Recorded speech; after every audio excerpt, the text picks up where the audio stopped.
హల్లెలూయా, హల్లెలూయా. బిగ్గరగా దేవునికి ఒకసారి స్తోత్రం చెప్పండి. ఎలుగెత్తి ప్రభుకు స్తోత్రం చెప్పాలి. సరిపోదు, గట్టిగా. చాలా సంతోషం. బ్యాక్ డోర్ క్లోజ్ చేయవలసిందిగా. దయచేసి వాలంటీర్స్ నిద్రపోవద్దండి, అలర్ట్గా ఉండండి. పరిచర్య అంటే ఎప్పుడో వచ్చి నిద్రపోయే స్థలం కాదు ఇది. అలర్ట్గా ఉండాలి. ఇప్పటికే 100 సార్లు చెప్పాను లైవ్లో, డోర్ క్లోజ్ చేయి, డోర్ క్లోజ్ చేయని. అంతా పరవశించిపోయి పరలోకానికి వెళ్ళిపోయినట్లుంది చాలామంది. డిస్టర్బ్ చేయకూడదు, టక్కని డోర్ క్లోజ్ చేయాలి. ఎందుకనంటే సేవకులకు, ఇక్కడ నిలబడే సేవకులకు, మీకు ఎవరైనా కావచ్చు, సేవకులకు చాలా మైండ్లో చాలా టెన్షన్ రన్ అవుతూ ఉంటాయి. మనకు తెలిసి ఇప్పుడే సందులో చాలా భయంకరమైనటువంటి, అంటే ఈ దినాలు అన్యుడు చెలరేగుతున్నటువంటి, సాతానుడు చెలరేగుతున్నటువంటి దినాలు. కాబట్టి డిస్టర్బెన్స్ ఒకవేళ వారికి వచ్చిన చాలా డ్యామేజ్ జరుగుతుంది పరిచర్య. రక్షించబడిన వారు రక్షణ జ్ఞానము పొందుకోవాలి. దేవునికి స్తోత్రం. కాబట్టి ఆటంకం కలుగుతుందేమో, ఇతరులకు ఇబ్బంది కలుగుతుందేమో మీరే ఎరిగిన వారే డోర్ క్లోజ్ చేయడం. బైక్ పార్క్ చేయాల్సిన వారు రద్దీగా ఉన్నప్పుడు బైక్ పార్క్ చేయకుండా సరైనటువంటి స్థలములో ఉంచడం, అది ఆశీర్వాదకరం. ఎందుకంటే దేవుని మందిరంలో మీరు గమనించి చేసే చిన్న పరిచర్య కూడా ప్రభువుకు చేసిన వారు అవుతారు. Praise the Lord. కాబట్టి సహకరించండి. డోర్ మధ్యలో లైవ్లో చాలా ఆపి చెప్పవలసిన పరిస్థితి వస్తూ ఉంది. డోర్ క్లోజ్ చేయమని చెప్పి డోర్ క్లోజ్ చేయాలి. ఒకవేళ చేయలేని వారు, ఎవరైనా పెద్దవారు ఒకవేళ చేయలేని పరిస్థితుల్లో పక్షాన ఉంటే ఇమీడియట్గా మీరే గుర్తించి డోర్ క్లోజ్ చేయవలసిందిగా ప్రభునామంలో కోరుతున్నాను. బిగ్గరగా ప్రభుకు స్తోత్రం చెప్పండి. హల్లెలూయా. దేవుని పరిశుద్ధ నామం మహిమపరచబడును గాక. సెప్టెంబర్ మాసములో 2వ ఆదివారపు ఆరాధన, 2వ పరిశుద్ధ దినములోనికి మనల్ని నడిపించిన ప్రభు స్తుతించబడును గాక. ఆమెన్. బిగ్గరగా చెప్పాలి. ఆమెన్. మీరు చాలా నింపాదిగా ఉండి వాక్యం వింటారు, కానీ సేవకులు చాలా అధిగమించి ప్రభు కొరకు నిలబడతారు. కాబట్టి సెల్ ఫోన్స్ ఆఫ్ చేయండి, ఆఫ్ చేయాలి. సెల్ ఫోన్స్ అందరూ ఆఫ్ చేయాలి. కొత్త వారు కూడా సెల్ ఫోన్స్ ఆఫ్ చేయండి. వాక్యం ఆపేసి ఇవి చెప్పుకోవాల్సింది వస్తూ ఉంది. Praise the Lord. బిగ్గరగా చెప్పండి హల్లెలూయా. దేవుని వాక్యం శక్తి కలిగినది, దేవుని వాక్యములో జీవం ఉంది. దేవుని బిడ్డలారా, గతంలో అనౌన్స్ చేసినట్లుగా సరైన సమయానికి 10 మంది వచ్చినా ప్రారంభిస్తాం, సరైన సమయానికి ముగించడానికి ప్రయత్నిద్దాం. దేవుడు తన సన్నిధిలో వేచి ఉండగా పరిశుద్ధాత్ముడు హృదయంలో ఉంచిన మాటలను మీదుట మళ్ళీ ఉంచాలని ఆశపడుతున్నాను. కీర్తనల గ్రంథం 147వ అధ్యాయం 5వ వాక్యం చదవగా విందాం. కీర్తన 147:5.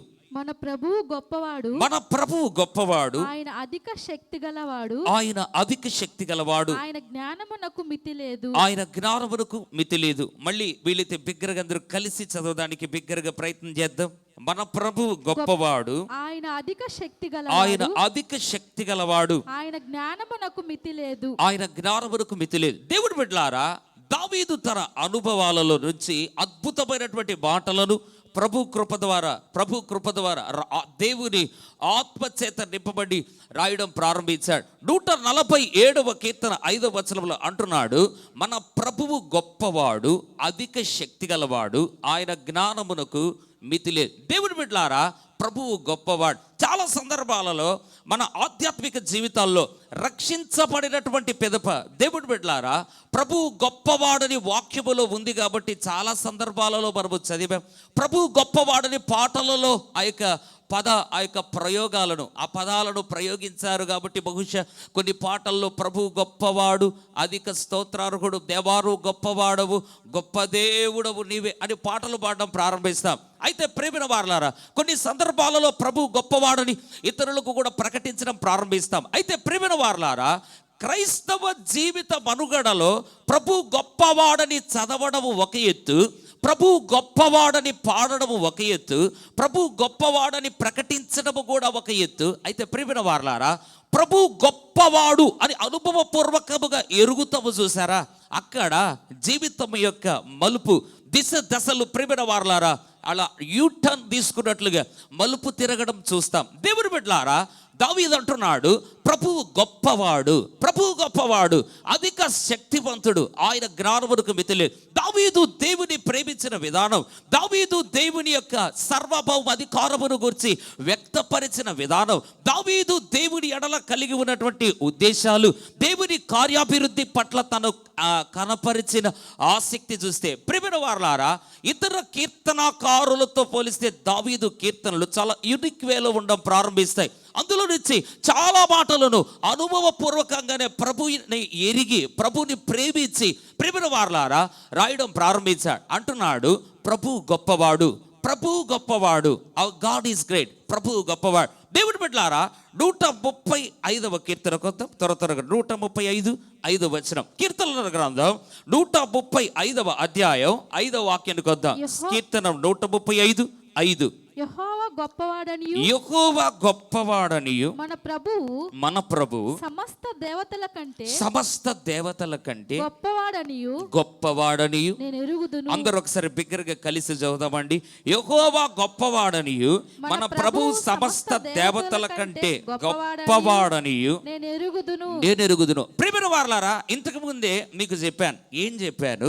దేవుని బిడ్డలారా, ప్రభు గొప్పవాడని మళ్ళీ చెప్తున్నాను. వాక్యములో ఉంది కాబట్టి చదవడం ఒక ఎత్తు, పాటలలో ఉంది కాబట్టి పాడడం ఒక ఎత్తు, లేదా ప్రభు గొప్పవాడు, ఆయన నమ్ముకోండి, యేసు ప్రభు గొప్ప దేవుడు అని ప్రకటించడం ఒక ఎత్తు. ఇక్కడ ఒక మాట వాడాడు, చూసారా? ఏంటా మాట? ప్రభు గొప్పవాడని నేను ఎరుగుదును, ప్రభు గొప్పవాడని నేను ఎరుగుదును.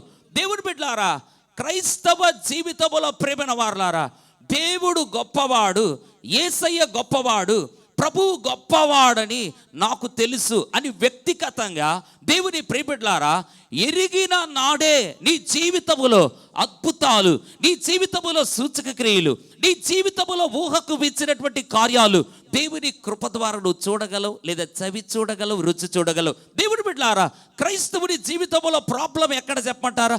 చాలా సందర్భాల్లో యేసు ప్రభును నమ్మండి, యేసు ప్రభు గొప్ప కార్యాలు చేస్తాడు, యేసు ప్రభు గొప్ప దేవుడు, సత్యమైన దేవుడు, స్వస్థపరిచే దేవుడు, అద్భుతాలు చేస్తాడు, మీ పిల్లలను బాగు చేస్తాడు, నీ భర్తను మారుస్తాడు, ఆయన ప్రవర్తనను మారుస్తాడు అని రకరకాలుగా దేవుని బిడ్డలారా శక్తివంతముగా గొప్ప దేవుని గురించి గొప్ప ప్రకటనలు చేస్తాం. అయితే ఎక్కడ ఫెయిల్యూరో చెప్పమంటారా? ప్రభు గొప్పవాడని మన దగ్గరకు వచ్చేసరికి మనం ఎరిగిన వారుగా ఉండమండి. నా దేవుడు గొప్పవాడు, కష్టం వచ్చిందా, నా ప్రభు గొప్పవాడని నాకు తెలుసు. దేవుని బిడ్డలారా, ఈ ఒక్క నిర్ధారణలోనికి, ఈ కంక్లూషన్ నీ గుండెలలో నువ్వు చనిపోయేంత వరకు పదిలపరుచుకున్నావా, నీ జీవితంలో నిన్ను కొట్టేవాడు ఉన్నాడు, నీకు అసాధ్యమైనది ఏది ఉండదు. అందుకే దావీదు అన్నాడు, మన ప్రభు గొప్పవాడు, సమస్త దేవతల కంటే గొప్పవాడని మీకు చెప్పడం ఒక ఎత్తు, నేను ఎరుగుదును. వ్యక్తిగతంగా నాకు తెలుసు, నేను నమ్మిన దేవుడు గొప్పవాడు. దేవుని బిడ్డలారా, ప్రభు గొప్పవాడు. మన నిన్నటి దినము అంటే నిన్నటి ఆదివారం నుండి 1వ తారీఖు నుండి సెప్టెంబర్ మాసములో దేవుడు మనతో మాట్లాడిన నూతన అంశం, ప్రభువు గొప్పవాడు అని ప్రతి క్రైస్తవుడు లేదా ప్రతి విశ్వాసి ఎరిగే అనుభవంలోకి రావాలి. కేవలము దావీదు మాత్రమే ఎరిగాడా? అనుభవాలలో, జీవిత అనుభవాలలో లేదా రక్షణ అనుభవంలో చాలామంది యేసు ప్రభువుని లేదా తండ్రి అయిన దేవుణ్ణి రుచి చూచిన పిదప ఆయన గొప్పవాడు అని అనుభవపూర్వకంగా ఎరిగారు. కోరహు కుమారుల కీర్తన 48:1 వద్దాం. కీర్తనల గ్రంథం 48వ అధ్యాయం 1వ వచనానికి ఒకసారి వద్దాం. కీర్తన 48:1. మన దేవుని పట్టణమందు ఆయన పరిశుద్ధ పర్వతమందు యెహోవా గొప్పవాడును బహు కీర్తనీయుడై ఉన్నాడు. కోరహు కుమారులు అంటున్నారు, మన దేవుని పట్టణమందు ఆయన పరిశుద్ధ ఆ యొక్క పర్వతమందు యెహోవా గొప్పవాడును బహు కీర్తనీయుడనై ఉన్నాడు. జాగ్రత్తగా గమనిస్తే 147:5 కీర్తనలో దావీదు అన్నాడు గొప్పవాడు అన్నాడు, ప్రభువు గొప్పవాడు అన్నాడు. 135:5లో దావీదు అన్నాడు మన ప్రభువు గొప్పవాడని నేను ఎరుగుదును అన్నాడు. దేవుని బిడ్డలారా, కోరహు కుమారులు కూడా గుర్తించగలిగారు, తన పరిశుద్ధ పర్వతమందు ప్రభువు గొప్పవాడు బహు కీర్తనీయుడు.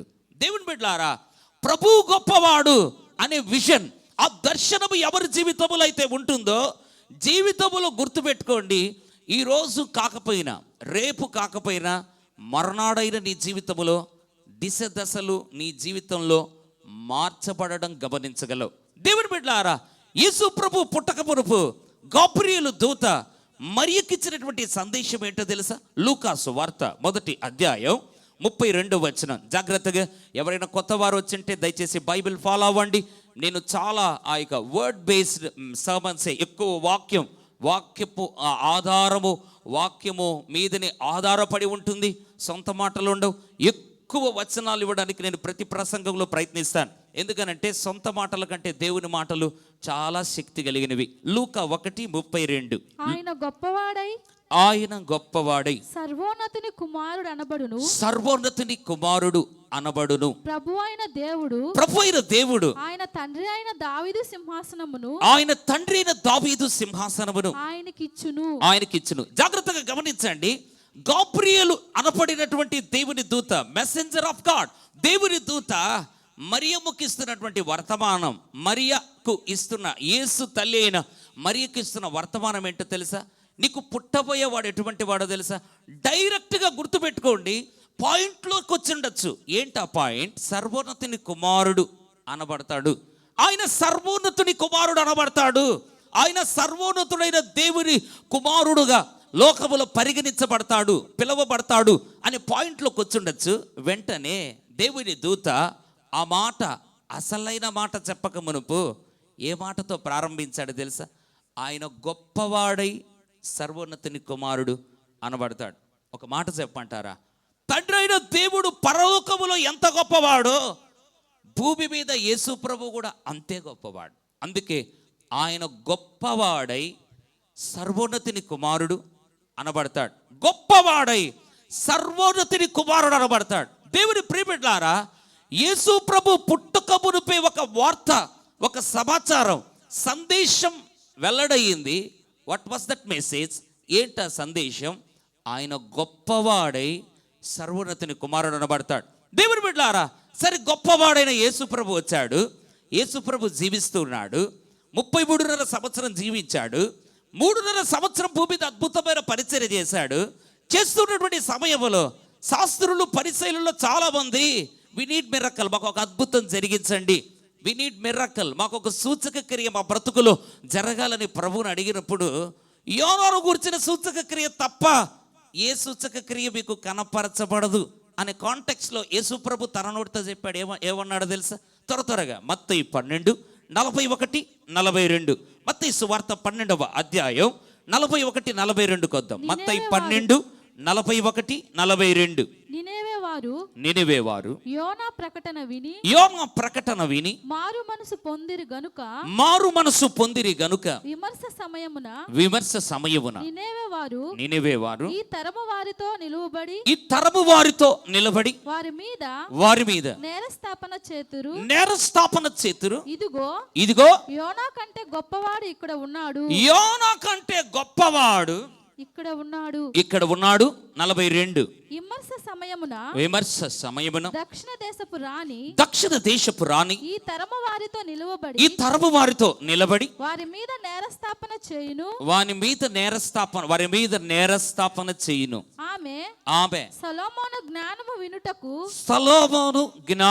వినుటకు భూమి అంతముల నుండి వచ్చెను. మళ్ళీ అంటున్నాడు, ఇదిగో సొలొమోను కంటే గొప్పవాడు ఇక్కడ ఉన్నాడు. జాగ్రత్తగా వినండి. మనిషి అంటే నీవు నేను ఒకే మాట మళ్ళీ మాట్లాడుతుంటే కాస్త ఆలోచించవచ్చు. ఏదో పొరపాటుగా మాట్లాడుతున్నాడు అనుకోవచ్చు, లేకపోతే మనకు చెవుడు అనుకొని మాట్లాడుతున్నాడు అనుకోవచ్చు, లేదా మనకు వినపడదు అనుకొని పదే చెప్తున్నాడేమో అనుకోవచ్చు. కానీ ఎప్పుడు ఒక విషయం గుర్తుపెట్టుకో, యేసు ప్రభు ఒక మాటను పదే మాట్లాడుతున్నాడా? మనకులాగా పొరపాటు ఉండదు. ఆయన మాటలు ఆత్మయు జీవమునై ఉన్నాయి. అవి ఆలోచింపదగిన విషయం, అది అన్వయించుకోదగిన విషయం. యేసు ప్రభు అంటున్నాడు, ప్రభు మాకు ఒక అద్భుతము చేయండి, యేసయ్యా మాకు ఒక సూచక క్రియ కనపరచండి అన్నప్పుడు యేసు ప్రభు చెప్పిన మాట ఏంటో తెలుసా? ఆయన యోనాను గురించిన సూచక్రియ తప్ప ఏది మీకు నేను చెయ్యను అంటూ, లేదా కనపరచబడదు అని మాట్లాడుతూ ఏమన్నాడు తెలుసా? ఇదిగో యోనా కంటే గొప్పవాడు ఇక్కడ ఉన్నాడు. ఏంటి ప్రభువా వారు అడుగుతున్నటువంటి సూచక క్రియ చేస్తావో చేయవో అనేటువంటి ప్రశ్నకు నువ్వు జవాబు చెప్పాలి. మరి యోనా కంటే గొప్పవాడు ఇక్కడ ఉన్నాడని, యోనా కంటే గొప్పవాడుగా నిన్నెందుకు ప్రభు నువ్వు కనపరుచుకోవడం ప్రారంభించావు? ఒక మాట చెప్పమంటారా?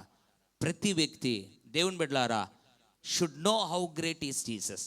యేసు ప్రభు ఎవరో గుర్తించాలి. యేసు ప్రభు గొప్పతనం అనుభవపూర్వకంగా తెలుసుకోవాలి. సొలొమోను గురించి యేసు ప్రభు చెప్పిన మాట, దేవుని బిడ్డలారా, సొలొమోను కంటే గొప్పవాడు ఇక్కడ ఉన్నాడు. ఏంటి ప్రభువా, ఏంటి గొప్పతనము గురించినటువంటి సందేశం?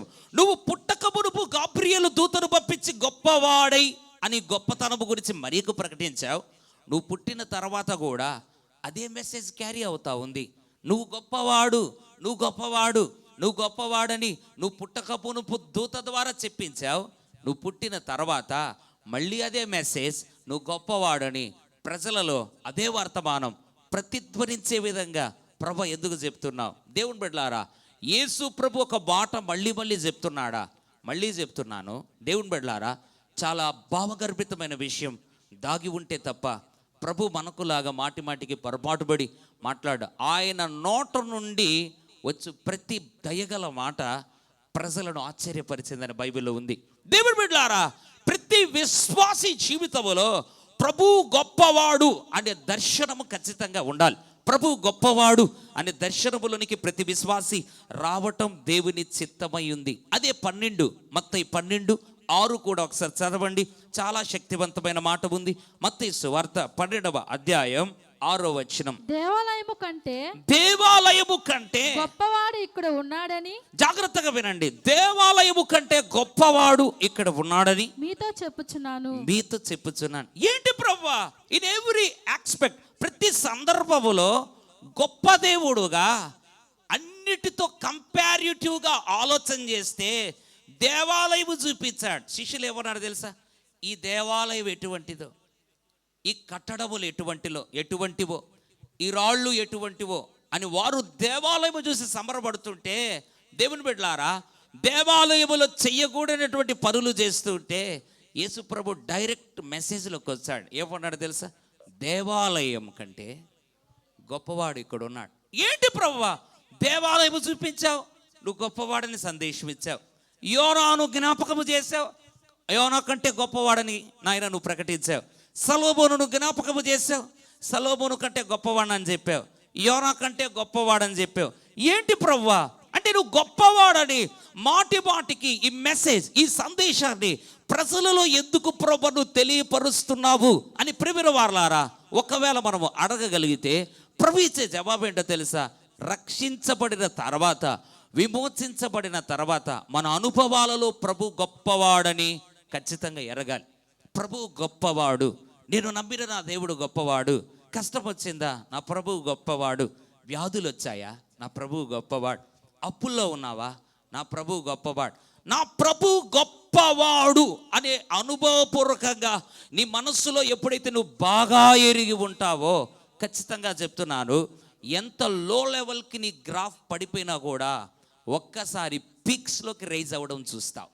ప్రభువు గొప్పవాడు. దేవుని బిడ్డలారా, నా దేవుడు గొప్పవాడు అని లాస్ట్ మినిట్ నీ జీవిత తుది శ్వాస వరకు కూడా ఈ యొక్క అద్భుతమైన దేవుని బిడ్డలారా నిర్ణయమును హృదయములో బలంగా కలిగి ఉండాలన్నదే ప్రభు యొక్క వాక్యములు తెలియపరుస్తా ఉంది. అందుకే దావీదు అన్నాడు, నా ప్రభు గొప్పవాడని నేనెరుగుదును అన్నాడు. కొరహు కుమారులు అన్నారు, మన ప్రభు గొప్పవాడు. మళ్ళీ కీర్తనలో దావీదు అన్నాడు, మన ప్రభు గొప్పవాడు, అధిక స్తోత్రార్హుడు. దేవుని బిడ్డలారా, యేసు ప్రభు చెప్పాడు, నేను గొప్పవాడను, యోనా కంటే గొప్పవాడను, సొలొమోను కంటే గొప్పవాడను, దేవాలయము కంటే గొప్పవాడను. మళ్ళీ ఒక ఆశ్చర్యపోయే విషయం చెప్పమంటారా? యేసు ప్రభు భూమి మీద జీవించాడు కదా, అప్పుడు ఆయన ఏమి ఎరిగాడో చెప్పమంటారా? యోహాను 10:29 ఒక్కసారి జస్ట్ టచ్ చేద్దాం. యోహాను సువార్త 10వ అధ్యాయం 29వ వచనం. వాటిని నాకు ఇచ్చిన నా తండ్రి, యోహాను 10:29, వాటిని నాకిచ్చిన నా తండ్రి అందరికంటే గొప్పవాడు గనుక నా తండ్రి చేతిలో నుండి ఎవడునూ వాటిని అపహరింపలేడు. యేసు ప్రభు ఏమంటున్నాడు? వాటిని అంటే గొర్రెలను గురించి మాట్లాడుతూ యేసు ప్రభు అంటున్న మాట ఏంటో తెలుసా? వాటిని నాకు ఇచ్చిన నా తండ్రి గొప్పవాడు మాత్రం కాదు, అందరికంటే గొప్పవాడు. వాటిని నాకు ఇచ్చిన తండ్రి అందరికంటే గొప్పవాడు. అంటే జాగ్రత్తగా గమనించండి, యేసు ప్రభు తనను గురించి నేను అందరికంటే గొప్పవాడనని చెప్పుకున్నాడు. ఒక మాదిరిగా ఎవరిని గురించి గొప్పవాడని చెప్పాడు తెలుసా? నన్ను పంపిన నా తండ్రి గొప్పవాడు. అంటే దేవుని బిడ్డలారా, ఎప్పుడు కూడా గుర్తుపెట్టుకోవలసిన విషయం చెప్పంటారా? నా దేవుడు గొప్పవాడు, నా ప్రభువు గొప్పవాడు. యేసు ప్రభు అన్నాడు, వాటిని నాకిచ్చిన, అంటే గొర్రెలను నాకిచ్చిన తండ్రి అందరికంటే గొప్పవాడు. అందరికంటే గొప్పవాడు అంటే అందరికంటే గొప్పవాడని నీకు తెలుసా ప్రభువా? తెలుసు కాబట్టి చెప్తున్నాను అన్నట్లుగా అందరికంటే గొప్పవాడు. దేవుని బిడ్డలారా, ఎప్పుడు కూడా గుర్తుపెట్టుకోండి, క్రైస్తవ జీవితంలో ప్రాక్టికల్గా అప్లై చేయవలసిన దగ్గరకు వస్తే దేవుని బిడ్డలారా, దేవుడు గొప్పవాడు, అధిక శక్తిమంతుడు, ఆయన గొప్పవాడని నాకు తెలుసు. యేసు ప్రభువును నమ్మిన తర్వాత దేవుని గొప్పతనమును నువ్వు అనుభవపూర్వకముగా ఎరగని వాడుగా ఉన్నంత వరకు కూడా నీ క్రైస్తవ్యము చచ్చిన క్రైస్తవ్యమే కానీ జీవించే క్రైస్తవుడికి ఎప్పుడు ఉండవు. దేవుడు గొప్పవాడు. యేసు ప్రభుకి ఎంతమంది శిష్యులండి? 12 మంది. 12 మందిలో యేసు బాగా ప్రేమించింది ఎవరినండి? శిష్యుడైన యోహాను ప్రేమించాడు. యోహాను యేసు ప్రభుని ఎలా యేసు ప్రభు దగ్గర వ్యవహరించాడో తెలుసా? ఎక్కడ అనుకున్నాడో తెలుసా? రొమ్మున అనుకున్నాడు. ఒకసారి ఇమాజిన్ చేయండి, ఆ సీన్ ఒకసారి ఆలోచన చేయండి.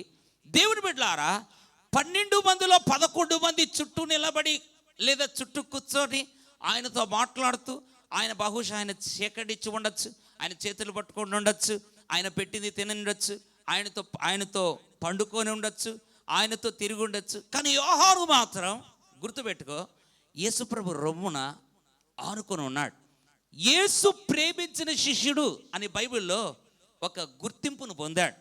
ఆ యోహాను 3 పత్రికలు, ఆ యోహాను సువార్తను రాసింది ఆయనే, ప్రకటన గ్రంథమును రాసింది ఆయనే, 3 పత్రికలు రాసింది ఆయనే. ఆయన పత్రికలో సార్వత్రిక సంఘముకు చిన్న సండే స్కూల్ పిల్లవాడు కూడా మర్చిపోని మాట తన పత్రికల్లో రాశాడు. ఏమని రాశాడు తెలుసా? 1 యోహాను 4:4 ఏమన్నాడు తెలుసా? చిన్న పిల్లలారా మీరు దేవుని సంబంధులు, మీలో ఉన్నవాడు లోకములో ఉన్నవాని కంటే గొప్పవాడు గనుక మీరు వారిని జయించి ఉన్నారు. ఎంత అద్భుతమైన మాటలండి. దేవుని బిడ్డలారా, బైబిల్లో ఇంకా చూపించాలి అని అనుకున్నామా? కొన్ని 100 మాటలు చూపించవచ్చు.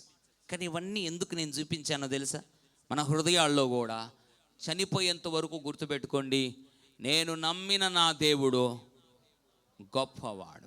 డాక్టర్లు అన్నారు, నీవెప్పటికీ ఇంకా బాగుపడే అవకాశం లేదు, ఇక చావే నీ యొక్క గమ్యం అన్నారా?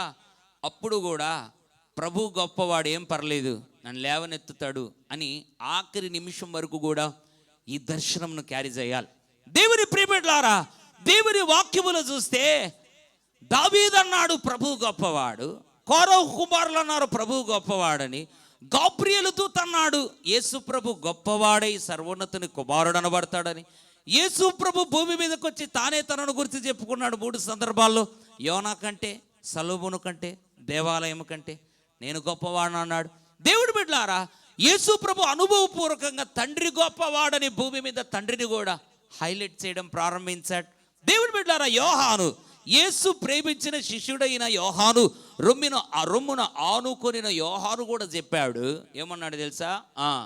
లోకములో ఉన్నవాని కంటే మీలో ఉన్నవాడు గొప్పవాడు. అంటే ఆది కాండము నుండి ప్రకటన గ్రంథం వరకు కూడా దేవుని గొప్పతనమును గూర్చి ఎన్ని సందర్భాలలో రాయబడ్డాయో లెక్కలేనన్ని సందర్భాలు అని చెప్పవచ్చు. దేవుని బిడ్డలారా, అనుభవపూర్వకంగా దేవుడు గొప్పవాడు అన్న దర్శనం, ఆ విజన్ ఎవరిలో అయితే ఉంటుందో వారు భూమి మీద అసాధారణమైన కార్యములు చేయుటకు దేవుని చేత వాడబడే బలమైన సాధనాలు, పరికరాలు. దేవుడు బిడ్డలారా, ఎప్పుడు కూడా దేవుడు గొప్పవాడు అనే దర్శనము నుండి వైదొలగద్దు. బైబిల్లో గమనిస్తే నిన్నటి అంటే పోయిన ఆదివారమున దేవుడు మనతో మాట్లాడాడు. దావీదు అనుభవాలలో నుండి చాలా అద్భుతమైన విషయాలు ప్రభు మనతో మాట్లాడాడు. ప్రభు గొప్పవాడు అని ఎరిగిన దావీదు చూచిన అద్భుత కార్యాలు, ఆశ్చర్య కార్యాలు మనం బైబిల్లో చూసాం. బైబిల్లో గమనిస్తే ఈ దినం క్రొత్త నిబంధనల నుండి ఒక స్త్రీని గూర్చి ప్రభు మనతో మాట్లాడాలని ఆశపడుతున్నాడు.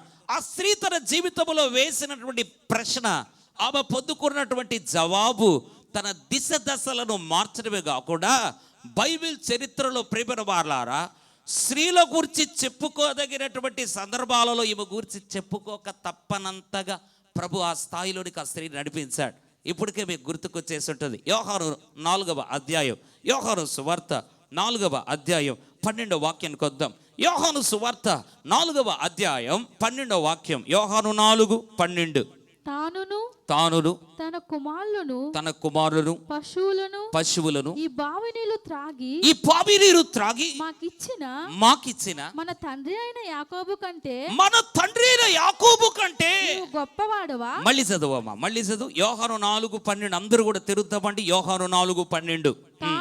తానును తన కుమారులను పశువులను ఈ బావి నీళ్లు త్రాగి మాకిచ్చిన మా తండ్రి అయిన యాకోబు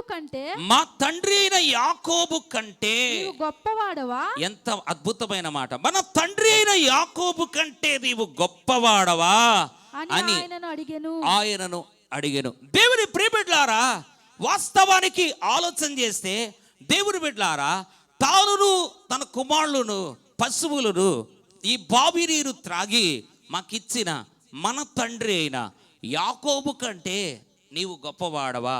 యాకోబు కంటే నీవు గొప్పవాడవా? దేవుడి బిడ్డలారా, ఆలోచన చేయండి. సమరయ స్త్రీ యొక్క ప్రశ్నకు, సమరయ స్త్రీ యేసు ప్రభుని అడిగినటువంటి ప్రశ్నకు దేవుని బిడ్డలారా యేసు ప్రభు ఇచ్చినటువంటి జవాబును ఒకసారి గమనిస్తే దేవుని బిడ్డలారా చాలా ఆశ్చర్యం వేస్తుంది. చాలా ఆశ్చర్యం. ఎందుకో తెలుసా? అప్పటికే 5 మంది భర్తలతో కాపురం ఉంది. ఇప్పుడున్న 6వ వాడు కూడా తనవాడు కాదు.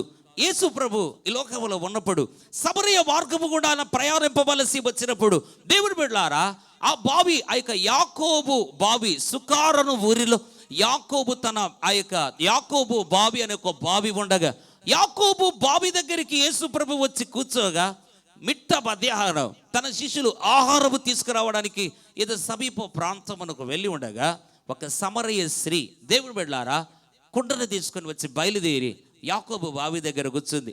యాకోబు బావి దగ్గరికి వస్తూ కూర్చున్న యేసు ప్రభుని ఎన్కౌంటర్ చేయడం, సందర్శించడం ప్రారంభించింది. ఎవరు లేనటువంటి సమయంలో వారిద్దరి మధ్య ఒక సంభాషణ ప్రారంభమైంది. సమరయ స్త్రీని యేసు ప్రభు దాహమునకు ఇమ్మన్నాడు. అమ్మ నాకు దాహం వేస్తుంది, కాస్త నీళ్ళు ఇవ్వన్నప్పుడు ఆ సమరయ స్త్రీ ఏమనిందో తెలుసా? యూదుడు అయిన నీవు సమరయురాలైన లేదా సమరయ స్త్రీనైనా నన్ను ఏల దాహమును కిమ్మని అడుగుచున్నావు? ఎందుకంటే యూదులు సమరయులతో సాంగత్యం చేయరు. దేవుని బిడ్డలారా, వాస్తవానికి సమరయుల చరిత్ర ఏంటో తెలుసా? అశూరియులు, జాగ్రత్తగా గమనించండి.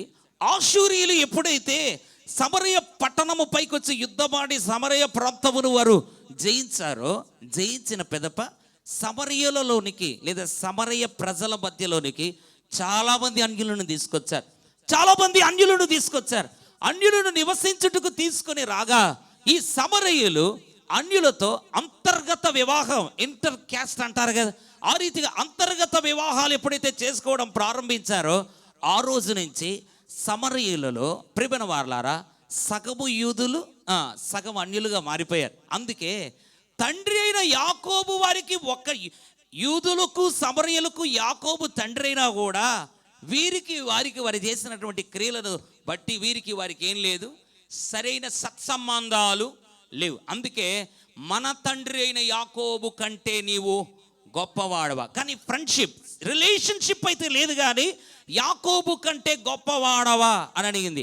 వాస్తవానికి గమనిస్తే దేవుని ప్రియబిడ్డలారా యేసు ప్రభు దాహమునికి ఇమ్మని అడగగా ఆమె ఈ బావి చాలా లోతైనది, నీకు చేదుకొనుటకు ఏది లేదే అని రకరకాలుగా మాట్లాడుతూ అమ్మా నేను ఇచ్చు నీరు తాగితే మరి ఎన్నడూ తప్పుగా చాలా విషయాలు కాన్వర్సేషన్, సంభాషణ చాలా లోతైనదిగా వెళ్ళగా సమరయ స్త్రీ అంటున్నది, నీవు మన తండ్రి అయిన యాకోబు కంటే గొప్పవాడవా అని ఎప్పుడైతే అడిగిందో యేసుప్రభు ఇచ్చిన జవాబు చూస్తాం. 4 యోహాను సువార్త 4:13-14 చదువు. 13-14. అందుకు యేసు ఈ నీళ్లు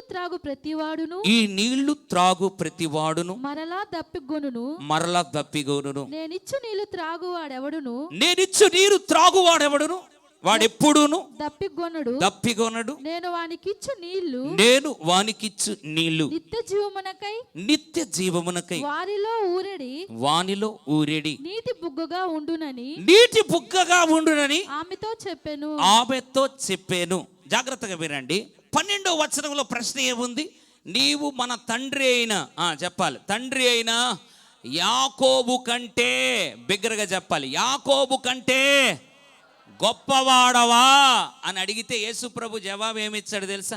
ఎస్, నేను యాకోబు కంటే గొప్పవాడును అని డైరెక్ట్గా ఆ క్వశ్చన్కి ఆన్సర్ ఇవ్వకుండా యేసుప్రభు అన్నాడు, నువ్వు గొప్పవాడు అనుకున్నావు కదా యాకోబు, ఆయన ఇచ్చినటువంటి బావి నీరు నువ్వు తాగితే మళ్ళీ మళ్ళీ దప్పికొంటావు. నేనిచ్చు నీరు నువ్వు తాగావా, మరెన్నడూ దప్పికొనవు, పైగా నిత్య జీవమునకై ఊరెడి నీటి బుగ్గగా ఉంటుంది అని యేసుప్రభు పరోక్షంగా తన గొప్పతనం ఎప్పుడైతే వివరించడం ప్రారంభించాడో, ఇప్పుడు జాగ్రత్తగా 15వ వచనం చదువు. 15వ వచనం. ఆ స్త్రీ ఆయనను చూచి అయ్యా, వండర్ఫుల్ వర్డ్ అండి, అయ్యా నేను దప్పికొనకుండునట్లును చేదుకొనుట కింత దూరం రాకుండునట్లును ఆ నీళ్లు నాకు దయచేయమని అడుగగా. వినండి జాగ్రత్తగా. 15వ వచనం చరిత్రను మార్చేసిందండి. సమరేసి చరిత్రను ప్రియమైన వారలారా, ఒక మాటలో చెప్పాలంటే మన భాషలో తిరగరాయడం ప్రారంభించింది. 12వ వచనంలో అడుగుతా ఉంది, తండ్రి అయిన యాకోబు కంటే నువ్వు గొప్పవాడవా? మన తండ్రి అయిన యాకోబు కంటే నువ్వు గొప్పవాడవా? ఇంతవరకు యాకోబే గొప్పవాడు అనుకున్నాను. ఎందుకు యాకోబు గొప్పవాడు? ఓన్లీ వన్ రీజన్, తన కుమారులు తాను తాగాడు, తన కుమారులు తాగారు, ఆ పశువులు తాగారు.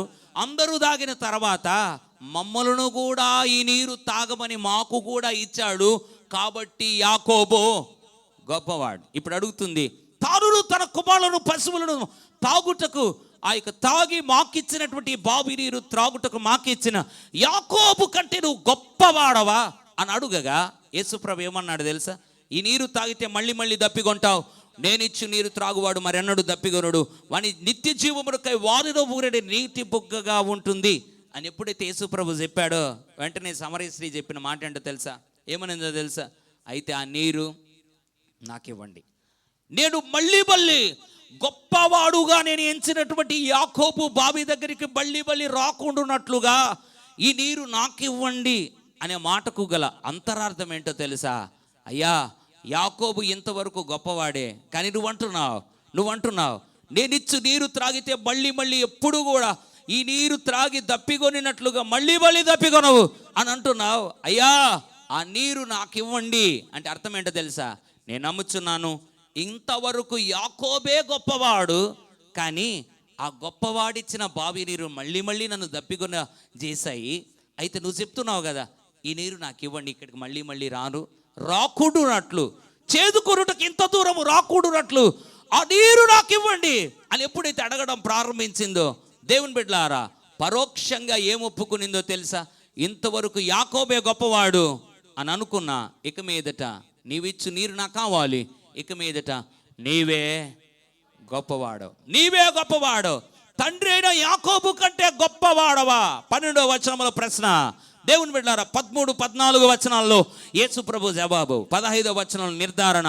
ఎస్ 15వ వచనంలో నిర్ధారణలోకి వచ్చింది. 15వ వచనంలో నిర్ధారణలోకి వచ్చింది.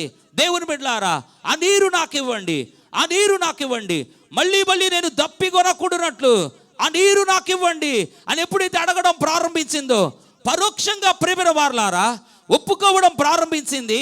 నీవే గొప్పవాడవయ్యా, యాకోబే గొప్పవాడని ఇంతవరకు అనుకున్నాను, కానీ ఒప్పుకుంటున్నానయ్యా, నీవే గొప్పవాడు, నువ్వు గొప్పవాడవయ్యా అని ఎప్పుడైతే ఆమె ప్రభుని గుర్తించడం ప్రారంభించిందో 3 అద్భుతమైన ఆత్మీయ సత్యాలను తన జీవితంలో ఆమె అనుభవించి నేర్చుకుని 3 అద్భుతమైన ఆత్మీయ జీవితంలోని దీవెనలు 3 అద్భుతమైన దీవెనలు పొందుకోవడం ప్రారంభించింది. ఒక మాటలో చెప్పంటారా, ఆత్మీయ జీవితముల ప్రేమైన వారలారా ఒక మలుపు చూడగలిగింది.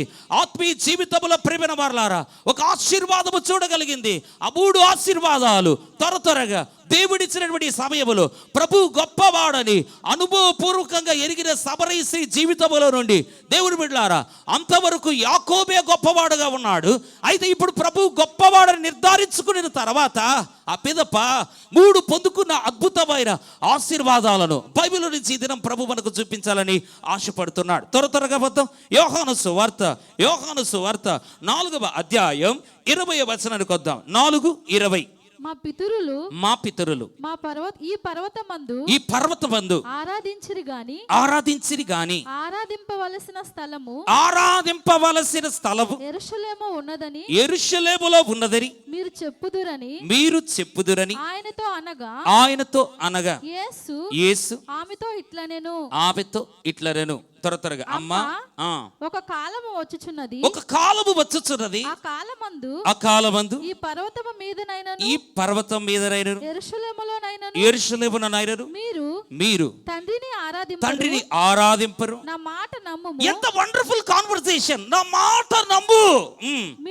మీరు మీకు తెలియని దానిని ఆరాధించువారు మీరు ఆరాధించువారు మేము మాకు తెలిసిన దాన్ని ఆరాధించువారు. చాలండి, జాగ్రత్తగా గమనిస్తే సమరయ స్త్రీ జీవితములో ఎంత చెడిపోయినదైనా కూడా సమరయ స్త్రీ ప్రశ్నించిన విధానాలు చూస్తే సమరయ స్త్రీకి ఉన్నటువంటి ఆధ్యాత్మిక జ్ఞానము, ఆమె కలిగి ఉన్న ఆసక్తి ఆమె ప్రశ్నలలో ఉట్టిపడే విధంగా చేసింది. దేవుని బిడ్డలారా యేసు ప్రభు జస్ట్ మీకు టూకీగా చెప్తున్నాను, జస్ట్ ఆ యొక్క త్వరగా క్లుప్తంగా చెప్తున్నాను. బావి దగ్గరకు వచ్చాడు, నీళ్లు దాహానికి ఇమ్మన్నాడు, నీవు నన్ను అడగకూడదనింది. అయితే ప్రియమైన వారలారా కొంత ముందుకెళ్ళిన తర్వాత నువ్వు గొప్పవాడవా అని అడిగింది. అవును, నేను ఇచ్చి నీరు తాగితే ఎప్పుడు దప్పికొనవు అన్నాడు. అనిన తర్వాత ఆ మాటలు అలా సాగుతూ ఉండగా దేవుని ప్రియబిడ్డలారా సమరయ స్త్రీ అడిగినటువంటి యేసు ప్రభు సమరయ స్త్రీతో చెప్పిన మాట ఏంటో తెలుసా? వెళ్ళి నీ పెనిమిటిని తీసుకురమన్నాడు. ఏమనేది? నాకు పెనిమిటి లేడు. యేసు ప్రభు సత్యమే చెప్పావు, నీకు 5 మంది పెనిమిటిలు ఉన్నారు, అయితే ఇప్పుడు ఉన్నవాడు కూడా నీవాడు కాదు అని యేసు ప్రభు క్లారిటీగా చెప్పిన తర్వాత నాకు చాలా ఆశ్చర్యం అనిపించినటువంటి మాట ఏంటో తెలుసా? 20వ వచనం 19వ వచనం ఒక్కసారి చూడండి.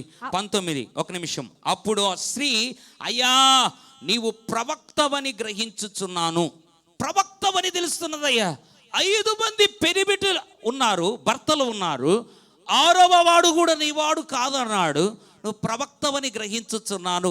అంతవరకు ప్రియమైన వారలారా వారి సంభాషణ ఒక లెవెల్లో వెళితే 20వ వచనంలోకి వచ్చేసరికి ఆరాధన గురించి భావగర్భితమైన విషయాలు. దేవుని బిడ్డలారా ఆరాధన గురించి అక్కడ అడగవలసిన యేసు ప్రభు ఆరాధన ఎలా చేయాలి, ఆరాధన అంటే ఏంటి, what is true worship, who is a true worshipper, నిజమైన ఆరాధన ఏంటి, నిజమైన ఆరాధికుడు ఎవరు అని యేసు ప్రభు కాంటెక్స్ట్ ఆమెకు చెప్పాలని యేసు ప్రభువే నోరు తెరిచి మాట్లాడిన విషయం కాదు. ఆమె అడిగిన మాట ప్రశ్న ఏంటి? 20వ వచనం, మా పితరులు ఈ పర్వతమందు ఆరాధించిరి గాని ఆరాధింపవలసిన స్థలము యెరూషలేములోనే ఉన్నదని మీరు చెప్పుదని ఆయనతో అనగా యేసు ఆమెతో ఇట్లనను. దేవుని బిడ్డలారా జాగ్రత్తగా వినండి. సమరయులు ఇంతకుముందు మీకు చెప్పాను, అన్యులతో అంతర్గత వివాహములు చేసుకున్న తర్వాత వారు ఒక బౌండరీని ఆ యొక్క బౌండరీని ఏర్పాటు చేసుకున్నారు, ఒక సరిహద్దు పెట్టుకున్నారు. ఏంటి ఆ సరిహద్దు చెప్పమంటారా?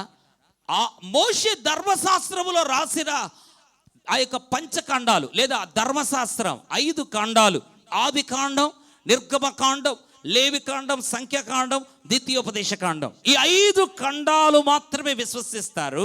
ఆ పిదప అక్కడ నుండి దేవుని బిడ్డలారా ప్రవక్తల గ్రంథాలు కానీ లేదా కీర్తనల గ్రంథం కానీ సొలొమోను రాసినవి కానీ ఏదైనా ప్రియమైన వారలారా వారు నమ్మరు, విశ్వసించరు. అందుకే జాగ్రత్తగా మీరు గమనిస్తే ఆ దినములలో దేవుని బిడ్డలారా పర్వతము మీద ఆ యొక్క చాలా మంది ప్రభువును ఆరాధించారు. బైబిల్ ఆ వచనాలను చూపించని సమయం లేదు. గెరిజీము పర్వతం మీద చాలా మంది ప్రభువుని ఆరాధించేవారు. ఆరాధించే స్థలము అక్కడ ఉన్నట్లుగా చాలా మంది పర్వతాలకు వెళ్ళేవారు.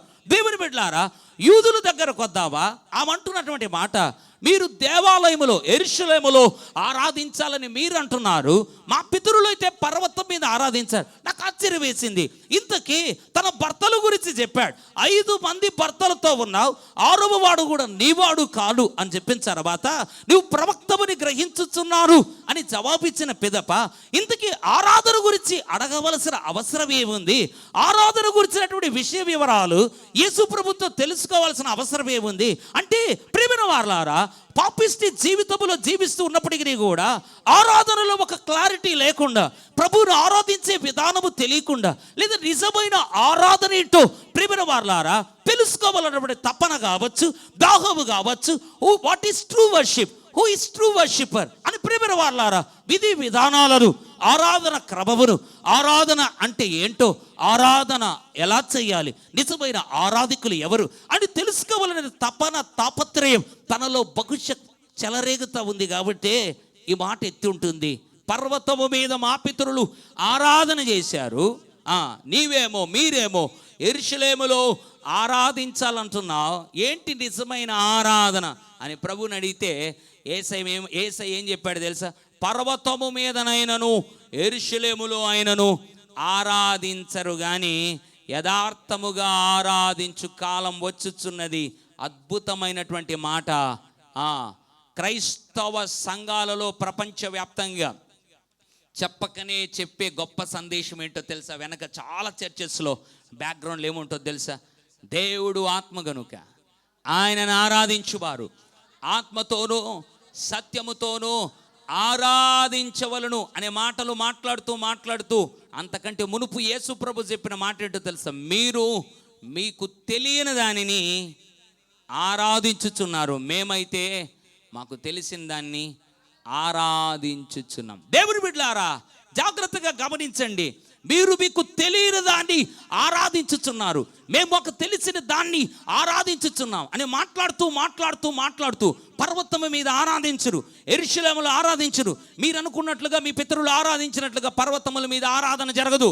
మేము అనుకున్నట్లుగా యెరూషలేములో ఆరాధించాలనుకుంటున్నావు కదా, యెరూషలేములో కూడా ఆరాధన జరగదు. ఆరాధించవలసినటువంటి కాలము, యథార్థముగా దేవుణ్ణి ఆరాధించే సమయము, కాలము వచ్చింది. అది ఇప్పుడే వచ్చింది. దేవుడు ఆత్మ గనుక ఆరాధించువారు ఆత్మతో సత్యముతో ఆరాధిస్తారు అని యేసు ప్రభు చెప్పిన తర్వాత దేవుని బిడ్డలారా మళ్ళీ ఏమనేది తెలుసా? మెస్సయ్య వస్తాడు. మెస్సయ్య వచ్చిన తర్వాత ఈ విషయాలన్నీ కూడా మాకు తెలియపరుస్తాడు అనగా ప్రభు ఏమన్నాడు తెలుసా? నీతో మాట్లాడుతున్న ఆయననే ఈ మెస్సయ్య, నేనే అన్నాడు. దేవుని బిడ్డలారా ప్రభు గొప్పవాడు అని ఎప్పుడైతే యాకోబు గొప్పవాడు అని అనుకున్నంత వరకు కూడా ప్రియమైన వారలారా she don't know what is the true worship. నిజమైన ఆరాధన తెలియకుండా, నిజమైన ఆరాధన క్రమము తెలియకుండా, నిజమైన ఆరాధన ఏంటో అర్థం కాకుండా తెలియని దాన్ని ఆరాధించుచూ వచ్చింది, తెలియని పద్ధతులలో ఆరాధించుచూ వచ్చింది. ఎప్పుడైతే దేవా నీవు యాకోబు కంటే గొప్పవాడవు అని ఎప్పుడైతే అనుభవపూర్వకంగా ఎరిగిందో, ఒక అద్భుతమైన విషయం చెప్పమంటారా? ఆరాధన, తన జీవిత ఆరాధనలో ఆత్మతో సత్యముతో సరైన విధానంలో ఆరాధించుటకు దేవుని ఆత్మచేత పురుకొల్పడం ప్రారంభించింది. ఈ మధ్యాహ్న కాల సమయంలో దేవుడు మనతో మాట్లాడుతున్నాడు. 80% సార్వత్రిక సంఘము నేడు పాడైపోవడానికి గల కారణం ఏంటో తెలుసా? దేవుని బిడ్డలారా అర్థం పర్థము కాని ఆరాధనలు అధికమైపోవడం బట్టి, సినిమాటిక్ వేలో వర్షిప్, దేవుని బిడ్డలారా సినిమాటిక్ స్టైల్లో వర్షిప్, దేవుడు గొప్పవాడు అని దర్శనము లేకుండా దేవుని భయము, వాక్యానుసారమైన ఆరాధన విధానాలు దేవుని సన్నిధిలో వారు ఎరగక, వాక్య ప్రత్యక్షతలు ఎరగక ఈ రోజున పుట్టగొడుగులు పుట్టినట్లుగా దేవుని బిడ్డలారా, ఆరాధికులు పుట్టుకొని వస్తున్నారు. రకరకాల ఆరాధనలు, రకరకాల ఆరాధన పద్ధతులు, రకరకాల భయము లేని ఆరాధనలు, వాక్యము తెలియని ఆరాధనలు. దేవుని బిడ్డలారా, ఎలా పాడాలి, దేవుని సన్నిధిలో నిలబడిన తర్వాత ఎలా ప్రభు ఆరాధన చేస్తే మెప్పు కలుగుతుంది, ఎలా ప్రభుని ఆరాధన చేస్తే ఆయన మహిమ పరచబడతాడో అలాంటి ఆరాధన పద్ధతులు, వాక్య ప్రత్యక్షతలు ఎరగకుండా చాలామంది దేవుని బిడ్డలారా యవన తరమును పురుకొల్పి లోకానుసారముగా దేవుణ్ణి ఆ యొక్క లోకమును ఆపాదించి లోకానుసారమైన పద్ధతుల్లో తెలియని దాన్ని ఆరాధించేవారు చాలామంది ఉన్నారు. బైబిల్లో గమనిస్తే ట్రూ వర్షిప్, ఫేక్ వర్షిప్. దేవుని బిడ్డలారా, నిజమైన ఆరాధన లేదా అసత్యమైన ఆరాధన చాలా ప్రమాదాలు. దావీదు పాత నిబంధన చరిత్రలో గమనించండి, దావీదు చేసినటువంటి ఆరాధన నాకు తెలిసి ఇతరులు చేయలేనంత స్థాయికి దావీదు ఆరాధన చేశాడు. ఆరాధికుడుగా ప్రభు కొరకు నిలబడడం ప్రారంభించాడు. అయితే ఒకనొక సందర్భంలో దావీదు ఆరాధన ఎంత అట్టర్ ఫ్లాప్ అయిందో చెప్పమంటారా? ఎంత అట్టర్ ఫ్లాప్ అయిందో చెప్పమంటారా? తెలియని దాని ఆరాధన, తెలియని పద్ధతుల్లో ఆరాధన, తెలియని ఆ యొక్క తెలియని విధానంలో ఆరాధన. దేవుని బిడ్డలారా, అబీనదాబు ఇంటిలో దేవుని మందస్సం ఉంది. అబీనాదాబు ఇంటిలో దేవుని మందస్సం ఉన్నప్పుడు దావీదు అబీనాదాబు ఇంటి నుండి మందస్సము తీసుకొచ్చే సమయంలో జరిగినటువంటి విషయం. దేవుని బిడ్డలారా, సమూయేలు 2వ గ్రంథం 6వ అధ్యాయం, సమూయేలు 2వ గ్రంథం 6వ అధ్యాయం 6వ అధ్యాయం 5 నుండి 7 వచనాలు. సమూయేలు 2వ గ్రంథం 6, 5 నుండి 7 వచనాలు. దావీదును ఇశ్రాయేలీయులు అందరూ సరళ వృక్షపు కర్రతో చేయబడిన నానా విధములైన సితారాలను స్వరమండలములను తంబురలను మృదంగములను పెద్ద తాళములను వాయించుచు యెహోవా సన్నిధిని నాట్యమాడుచుండిరి. వారు నాకోను కళ్ళము దగ్గరికి వచ్చినప్పుడు ఎడ్లకు కాలు జారినందున ఉజ్జా చేయి చాపి దేవుని మందసమును పట్టుకొనగా యెహోవా కోపం ఉజ్జా మీద రగులుకొనెను. అతడు చేసిన తప్పును బట్టి దేవుడు ఆ క్షణమందే అతని మొత్తగా అతడు అక్కడనే దేవుని మందసమునొద్ద పడి చనిపోయెను. దేవుని బిడ్డలారా, ఏంటి రకరకాల సరళ వృక్షపు మ్రాణులతో సితారాలను జయించాడు, మృదంగములను జయించాడు. ఒక మాట చెప్పంటారా? ఈరోజు చర్చిలకి వినండి జాగ్రత్తగా, 1000 మంది 2000 మంది ఒకవేళ 3000 మంది వచ్చినా కూడా కొయర్ ఎంతమంది? మ్యాక్సిమం 100 మెంబర్స్ కంటే ఎక్కువ ఉండలేరు. మించిపోతే ఎంతమంది ఉండొచ్చండి? మీరు చెప్పండి, ఎంత ఉండొచ్చు? ఒక 200 అనుకుందామా? మించితే 300 అనుకుందాం. దేవుని బిడ్డలారా, దావీదు దగ్గర ఉండే కొయర్ ఎంతమంది చెప్పమంటారా? మొదటి వచనం చూస్తాం, 6:1. దావీదు తర్వాత దావీదు ఇశ్రాయేలీయులలో 30,000 మంది శూరులను 30,000 మంది శూరులను సమకూర్చుకొని బయలుదేరి కెరూబుల మధ్య నివసించు సైన్యములకు అధిపతియగు యెహోవా అను తన నామమును పెట్టబడిన దేవుని మందసమును అచ్చట నుండి తీసుకుని వచ్చుటకై తన యొద్దనున్న వారందరితో కూడా బయలా యెహూదానులో నుండి ప్రయాణమాయెను. 3వ వచనం, వారు దేవుని మందసమును వినండి జాగ్రత్తగా, క్రొత్త బండి మీద ఎక్కించి గిబియాలోనున్న అబీనాదాబు యొక్క ఇంటిలో నుండి తీసుకుని రాగా అబీనాదాబు కుమారులకు ఉజ్జాయును అహ్యోయును ఆ క్రొత్త బండిని వినండి, 30,000 పీపుల్, 30,000 మంది శూరులను దావీదు ఏర్పరచుకుని, వినండి జాగ్రత్తగా, 30,000 మంది శూరులను దావీదు ఏర్పరచుకుని, మళ్ళీ చెప్తున్నాను, 30 కాదు, 300 కాదు, 3,000 కాదు, 30,000 కొయర్, 30,000 మందిని శూరులను ఏర్పరచుకుని దావీదు రకరకాల సరళ వృక్షపు మ్రాణులతో సితారాలను మృదంగములను చేయించి దేవుని మందసము అబీనాదాబు ఇంటిలో నుండి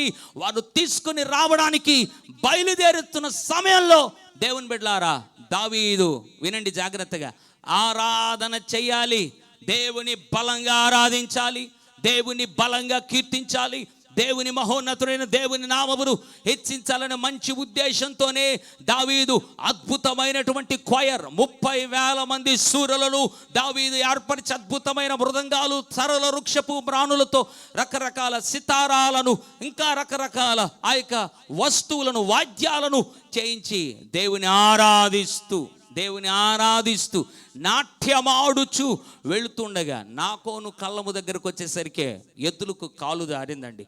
ఎద్దులకు ఎప్పుడైతే కాలు జారడం ప్రారంభించిందో మందసం పడిపోయే పరిస్థితికి నాకోను కళ్ళము దగ్గరికి వచ్చేసరికి రాగా ఉజ్జ మందసమును ఎప్పుడైతే పట్టుకోవడం ప్రారంభించాడో దేవుడు అక్కడికక్కడికే ఉజ్జాను మొత్తేశాడు. కారణం ఏంటి? 30,000 మంది ఆరాధనను ప్రభు యాక్సెప్ట్ చేయలేదా? 30,000 మంది ఆరాధిస్తుంటే ప్రభుకి అది ప్రీతికరం కాలేదా? ఇంత సలర వృక్షపు మ్రాణులతో దేవుని బిడ్డలారా, ఇంత మృదంగాలతో ఆసాపు గొప్ప గొప్ప కీర్తనకారులు కూడా ఇంత బలంగా దేవుని ఆరాధించలేకపోయారు.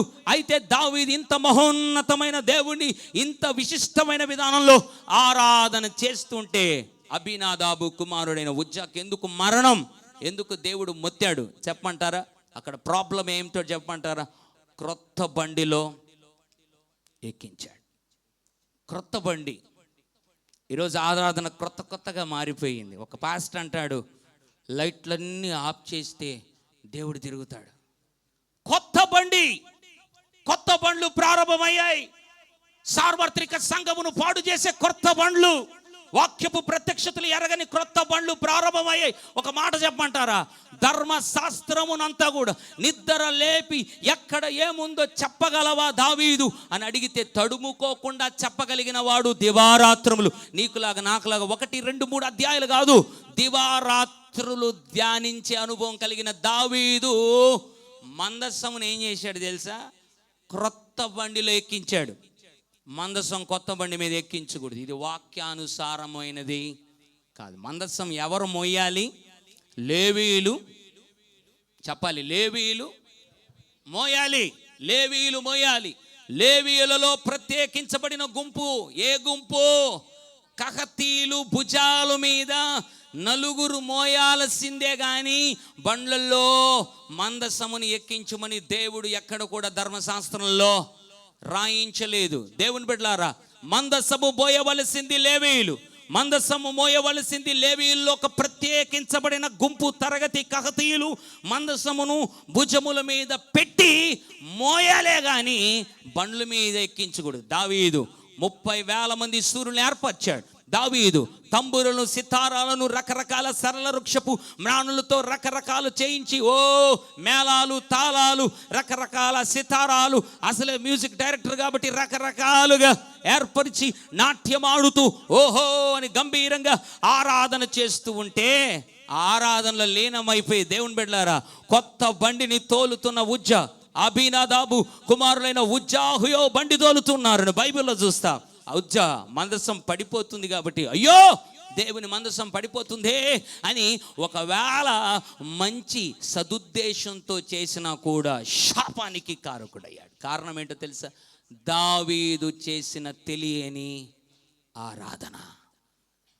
కొత్త బండ్లు, కొత్త పద్ధతుల్లో ఆరాధన, కొత్త విధానాల్లో ఆరాధన. దేవుని బిడ్డలారా, true worshipper always follows the God's word. దేవుని వాక్యం ఎప్పుడు కూడా నిజమైన ఆరాధకుడు దేవుని వాక్యముతో అంతర్లీనమై ఆరాధిస్తాడు. వాక్యపు వెలపట ఆరాధన.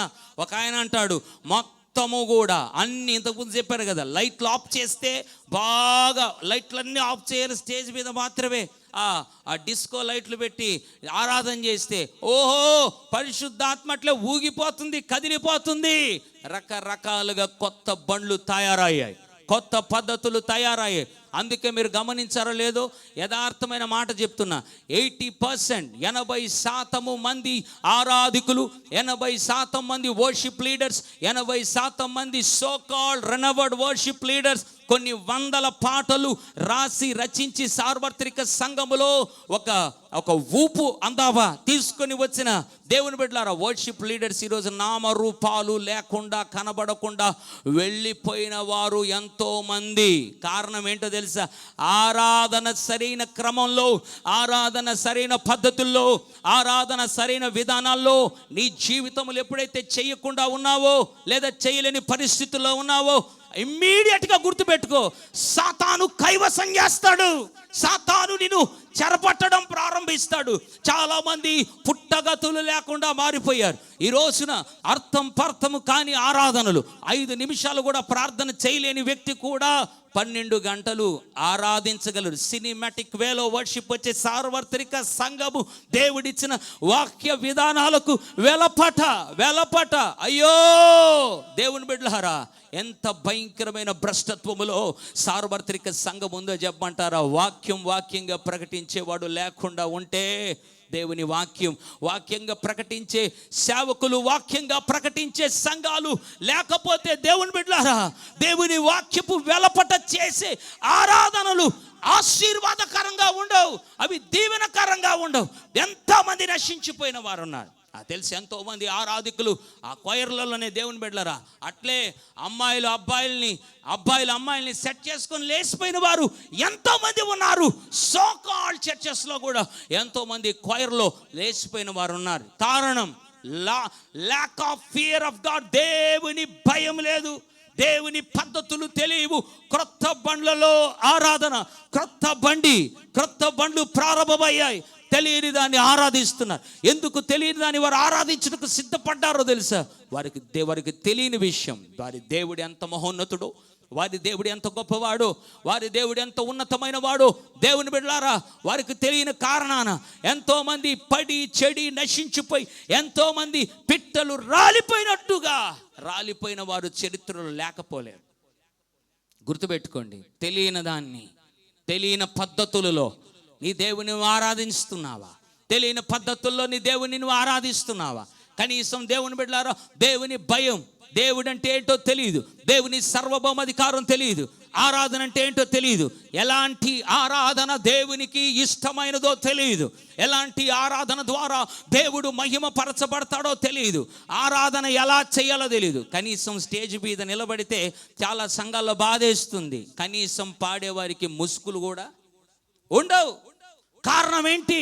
దేవుని మందిరములోకి రాగానే తల మీద ముసుగు వేయాలి అన్నటువంటి ఆలోచన కూడా చాలా మందికి లేకపోవడానికి గల కారణం ఏంటి? Lack of fear. దేవుని భయము లేకుండా కొత్త బండ్లు తయారయ్యాయి.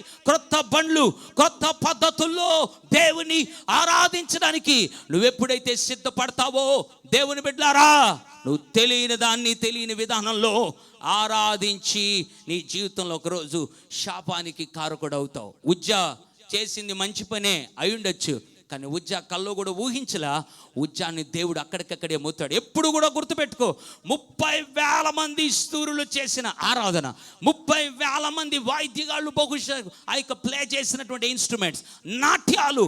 What happened? ఉజ్జా ఒక అన్యం పుణ్యము తెలియనటువంటి ఒక అమాయకుని ప్రాణాన్ని ఏం చేసింది? బలిదీసింది. ఒక విషయం చెప్పంటారా? కాళ్ళు చేతులు కట్టేశారండి, కనీసం చప్పట్లు కొట్టడానికి కూడా అవకాశం లేదు, ఒకరికొకరు ముఖము చూసుకోవడానికి కూడా వెలుగు లేదు, దేహమంతా కూడా భయంకరమైనటువంటి చాలా దెబ్బలు, రక్తం స్రవిస్తా ఉండొచ్చు, భయంకరమైన నొప్పి, బాధలో నలిగిపోతూ ఒకరికొకరు కూడా గుర్తించే పాటి వెలుగు కూడా లేనటువంటి చీకటిలో 2 భక్తులు ఆరాధన చేశారు. అపోస్తుల కార్యం 16వ అధ్యాయం. అపోస్తుల కార్యం త్వరగా వద్దాం. 16వ అధ్యాయం, the book of acts chapter 16 versus 25. అపోస్తుల కార్యం 16:25. అపోస్తుల కార్యం 16:25. అయితే మధ్యరాత్రి వేళ పౌలును శీలయు దేవునికి ప్రార్థించుచు కీర్తనలు పాడుచుండిరి, ఖైదీలు వినుచుండిరి. 26 అప్పుడు అకస్మాత్తుగా మహాభూకంపము కలిగెను, చెరసాల పునాదులు అదిరేను. వెంటనే తలుపులన్నీ తెరుచుకొనెను, అందరి బంధకములు ఊడారు. అంతలో చెరసాల నాయకుడు మేలుకొని చెరసాల తలుపులన్నీ తెరిచి ఉండుటయు చూచి ఖైదీలు పారిపోయిరనుకొని కత్తి దూసి తనను తాను చంపుకొనబోయాను. అప్పుడు పౌలు, నువ్వే హానియు చేసుకొనవద్దు, మేమందరం ఇక్కడే ఉన్నామని బిగ్గరగా చెప్పాను. 30-31 వారిని వెలుపలికి తీసుకుని వచ్చేయాలారా, రక్షణ పొందుటకు నేనేం చేయవలెను. 31 అందుకో వారు ప్రభు అయిన యేసునందు విశ్వాసముంచుము, అప్పుడు నీవును నీ ఇంటి వాడును రక్షణ పొందుదురని చెప్పి. చాలు ప్రియమైన వారలారా, జాగ్రత్తగా ఆలోచన చేస్తే దావీదు 30,000 మంది శూరులను, దావీదు 30,000 మంది శూరులను రకరకాల మ్రాణులతో చేసినటువంటి సరళ వృక్షపు మ్రాణులతో చేసినటువంటి మృదంగాలు, భయంకరమైనటువంటి ఆ యొక్క సితారాలు, తంబూరలు, వాటన్నిటితో దావీదు ఆర్భటించి ప్రభువును ఆరాధిస్తూ గంభీరంగా కీర్తిస్తూ ఉంటే, ఆ మందసం నా కోను కళ్ళం దగ్గర జారిపోతూ ఉంటే, ఎడ్లు ఆ యొక్క కాలు జారి మందసం జారిపోతూ ఉంటే పట్టుకున్న ఉజ్జ ఏమయ్యాడు? అక్కడికక్కడికే ఎవరు మొత్తారు? దేవుడే మొత్తేశాడు. చీకట్లో ఉన్నారు, ఒకరికొకరు కనబడలేనంత చీకటి, కాళ్ళు చేతులు కూడా కట్టేస్తున్నారు. తీసి కాళ్ళు ఆ యొక్క చేతులతో చప్పట్లు కూడా కనీసం కొట్టి ప్రభువుని ఆరాధించే అవకాశం లేని సమయంలో వారు ప్రార్థించుచు పాటలు పాడుచుండగా చెరసాల పునాదులు అన్ని కదలడం ప్రారంభించాయి, బంధకాలన్నీ కూడా విడిపోవడం ప్రారంభించాయి. True worshippers brings a great tremendous change in the lives of people. అనేకుల జీవితాల్లో మార్పును తీసుకురాగలిగేది నిజమైన ఆరాధకులు. నిజమైన ఆరాధనలో శక్తి ఉంది. విడుదల పొందుకున్న తర్వాత చెరసాల పునాదులు అదిరి తలుపులని తెరవబడి ఖైదీలు ఇక పారిపోయారనుకొని చెరసాల నాయకుడు ఇమ్మీడియట్గా ఏం చేశాడు తెలుసా? చాలా దెబ్బలు కొట్టిన చెరసాల నాయకుడు ఏం చేశాడు తెలుసా? కత్తి తీసుకున్నాడు. ఎందుకో? పౌలు శీలను చంపాలని కాదు, వానికి వాడే ఏమైపోవాలనుకున్నాడు? గట్టిగా చెప్పాలి, ఏమైపోవాలనుకున్నాడు? చనిపోవాలనుకున్నాడు. కత్తి తీసుకొని పట్టుకున్నాడు. పౌలు అన్నాడు, ఎవ్వరూ పారిపోలేదు, అందరం ఇక్కడేమో ఉన్నాం, క్షేమంగా ఉండి ఎందుకు చంపుకుంటావు? మేము పారిపోతే కదా నువ్వు ఆత్మహత్య చేసుకోవాలి. ఎవ్వరు పారిపోలా. అద్భుతం జరిగిందైతే వాస్తవము, తలుపులన్నీ తెరవబడిందైతే వాస్తవము, ఎవ్వరం పారిపోలేదు. నీవు ఏ హాని చేసుకోవద్దు అని ఎందుకు చెప్పగలిగాడో తెలుసా? గుర్తుపెట్టుకో, నిజమైన ఆరాధన జీవితాన్ని మరణములో నుండి జీవములోనికి నడిపిస్తుంది. తెలియని ఆరాధన జీవములో నుండి మరణములోనికి నడిపించింది. తెలిసిన ఆరాధన, తెలిసిన పద్ధతుల్లో చేసిన ఆరాధన, వాక్యానుసారంగా చేసిన ఆరాధన, వాక్యపు ప్రత్యక్షతను ఎరిగి చేసినటువంటి ఆరాధన చెరసాల నాయకుని ప్రాణాన్ని రక్షించగలిగి కుటుంబాన్నంతా కూడా రాత్రికి రాత్రి రక్షణ మార్గంలో నడిపించగలిగితే, తెలియని ఆరాధన, తెలియని క్రమం, క్రొత్త బండ్లలో నిమగ్నమైపోయి చేసే ఆరాధనలు దేవుని బిడ్డలారా, అసలు కొంతమంది ఆరాధకులకు పిచ్చి పట్టిందేమో అనిపిస్తుంది. మహోన్నతుడైన దేవుడు, సర్వభౌమాధికారము కలిగిన ఆ మహోన్నతుడైన దేవుని ఆరాధన చేస్తే మందిరంలో ఏస్కో ఏంటండి? Is is the platform to play trick cinematic way. ఆలోచన చేయి. లోకరీతిగా చేసే ఆరాధనలు నిన్ను ఉర్రెత్తిక్కించగలవు. దేవుని బిడ్డలారా, ఒక ఊపులోనికి, ఇది ఉజ్జీవం అనే ముసుగులోనికి నిన్ను తీసుకురాగలిగేది, కానీ నీ జీవితంలోనికి పరివర్తన తీసుకుని రాలేవు. పైగా అది శాపానికి కారణం. ఆలోచన చేయి. ఆరాధన, ఎంత మహోన్నతుడైన దేవుణ్ణి ఆరాధన చేసేటువంటి విధానాల్లో దేవుని బిడ్డలారా, పరిశుద్ధాత్మ చేత నింపబడి శరీరమును ఆస్పదము చేసుకోక, అందుకే దైవజనుడు అపోస్తలుడైన పౌలు ఫిలిప్పీయులకు రాసిన పత్రిక 3వ అధ్యాయము 3వ వచనం ఒక మాట చెప్పాడు. ఫిలిప్పీ 3:3, త్వరగా ఫిలిప్పీ పత్రిక 3వ అధ్యాయము 3వ వచనం. ఫిలిప్పీ 3:3, ఫిలిప్పీ పత్రిక 3వ అధ్యాయం 3వ వచనం.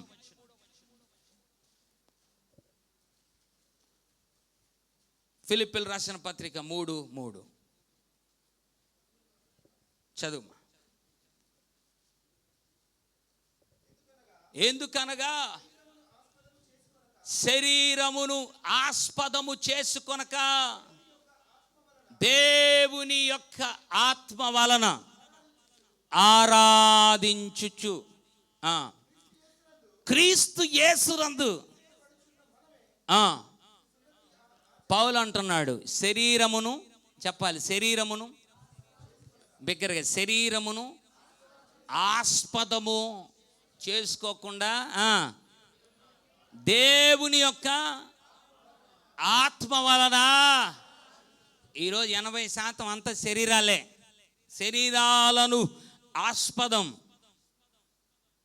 నేను చాలా బాధతో చెప్తున్నా, ఒక సంఘ కాపరిగా evangelism is completely different from pastoring. కాపరత్వం చాలా కష్టమైంది.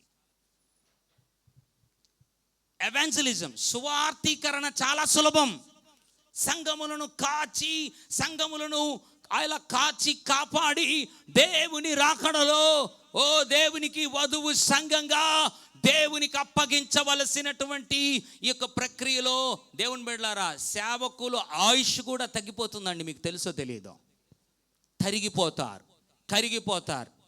సువార్తీకరణ చాలామంది సినిమాటిక్ వేలో చేసేటువంటి ఆరాధికులు చాలామంది ఒక సంఘానికి ఇన్వైట్ చేశారు. దేవుని బిడ్డలారా, కొన్ని వందల మంది యూత్ రిట్రీట్కి వచ్చారు. కొన్ని వందల మంది యవనస్తుల్లో ఆరాధికుడు నిలబడి ఏం చేశారు తెలుసా? ఇప్పుడు నేను ఒక పాట పాడతాను, అప్పుడంట 2 చేతులను చాపి మగపిల్లలు ఆడపిల్లలు అందరూ కూడా కిందకు వంగి ఇలా ఇలా ఇలా ఇలా ఇలా అని పశువు ఊగినట్టుగా ఊగి పైకి లేచి చప్పట్లు కొట్టాలంట.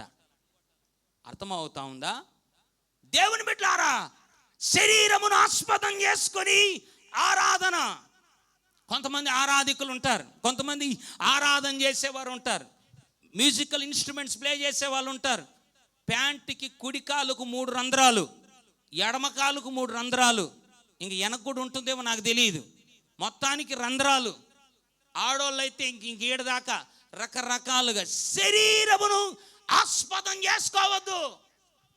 యెషయా ఎంత మహోన్నతుడైన గొప్ప ప్రవక్త తెలుసా? 66 అధ్యాయాలు దేవుని మహాకృప వలన రాయగలిగిన ఆ యొక్క ప్రవక్త అయిన యెషయా, దేవుని బిడ్డలారా, పరలోక దర్శనము చూడగా అత్యున్నత సింహాసనంపై ఆసీనుడైనటువంటి దేవుడు ఆ యొక్క సింహాసన ఆసీనుడై ఉండగా శరావులు 6 రెక్కలు కలిగి 2 ముఖమును 2 కాళ్ళను కప్పి మిగతా మధ్యలో ఉండే 2 ఎగురుతూ ఒకే ఒక మాట, సైన్యములకు అధిపతి యగు యెహోవా పరిశుద్ధుడు. మళ్ళీ 2వ మాట మళ్ళీ పరిశుద్ధుడు, 3వ మాట మళ్ళీ పరిశుద్ధుడు అని ప్రతి గానములు చేత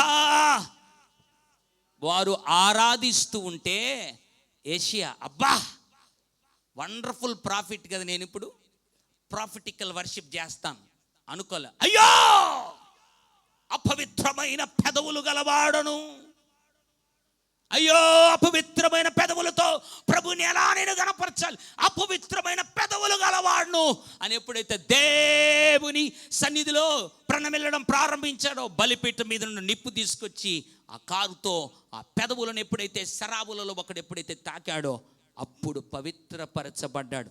అది దేవుడు అలా ఆరాధించబడతాడు.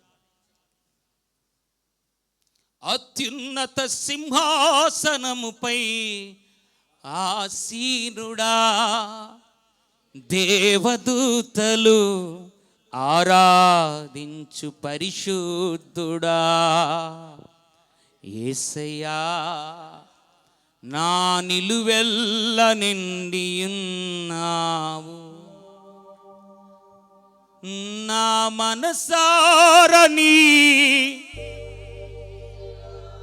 సన్నిధిలో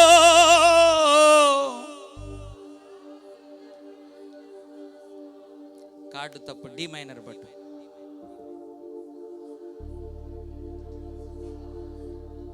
బిగ్గరగా, నా మనసారని సన్నిధిలో సాగిలపడి నమస్కారము చేసేదా, సాగిలపడి నమస్కారము చేసేదా. నా మనసారని సన్నిధిలో సాగిలపడి నమస్కారము చేసేదా, సాగిలపడి నమస్కారము చేసేదా. అత్యున్నత సింహాసనముపై ఆసీనుడా, దేవదూతలు ఆరాధించు పరిశుద్ధుడా. యేసయ్యా బిగ్గరగా, నా నిలువెల్ల నిండి ఉన్నావు. బిగ్గరగా, నా మనసారని సాగిలపడి నువ్వు చేసేదా, సాగిలపడి నమస్కారము చేసేదా. బిగ్గరగా, నా మనసారని సన్నిధిలో సాగిలపడి నమస్కారము చేసేదా, సాగిలపడి నమస్కారము చేసేదా.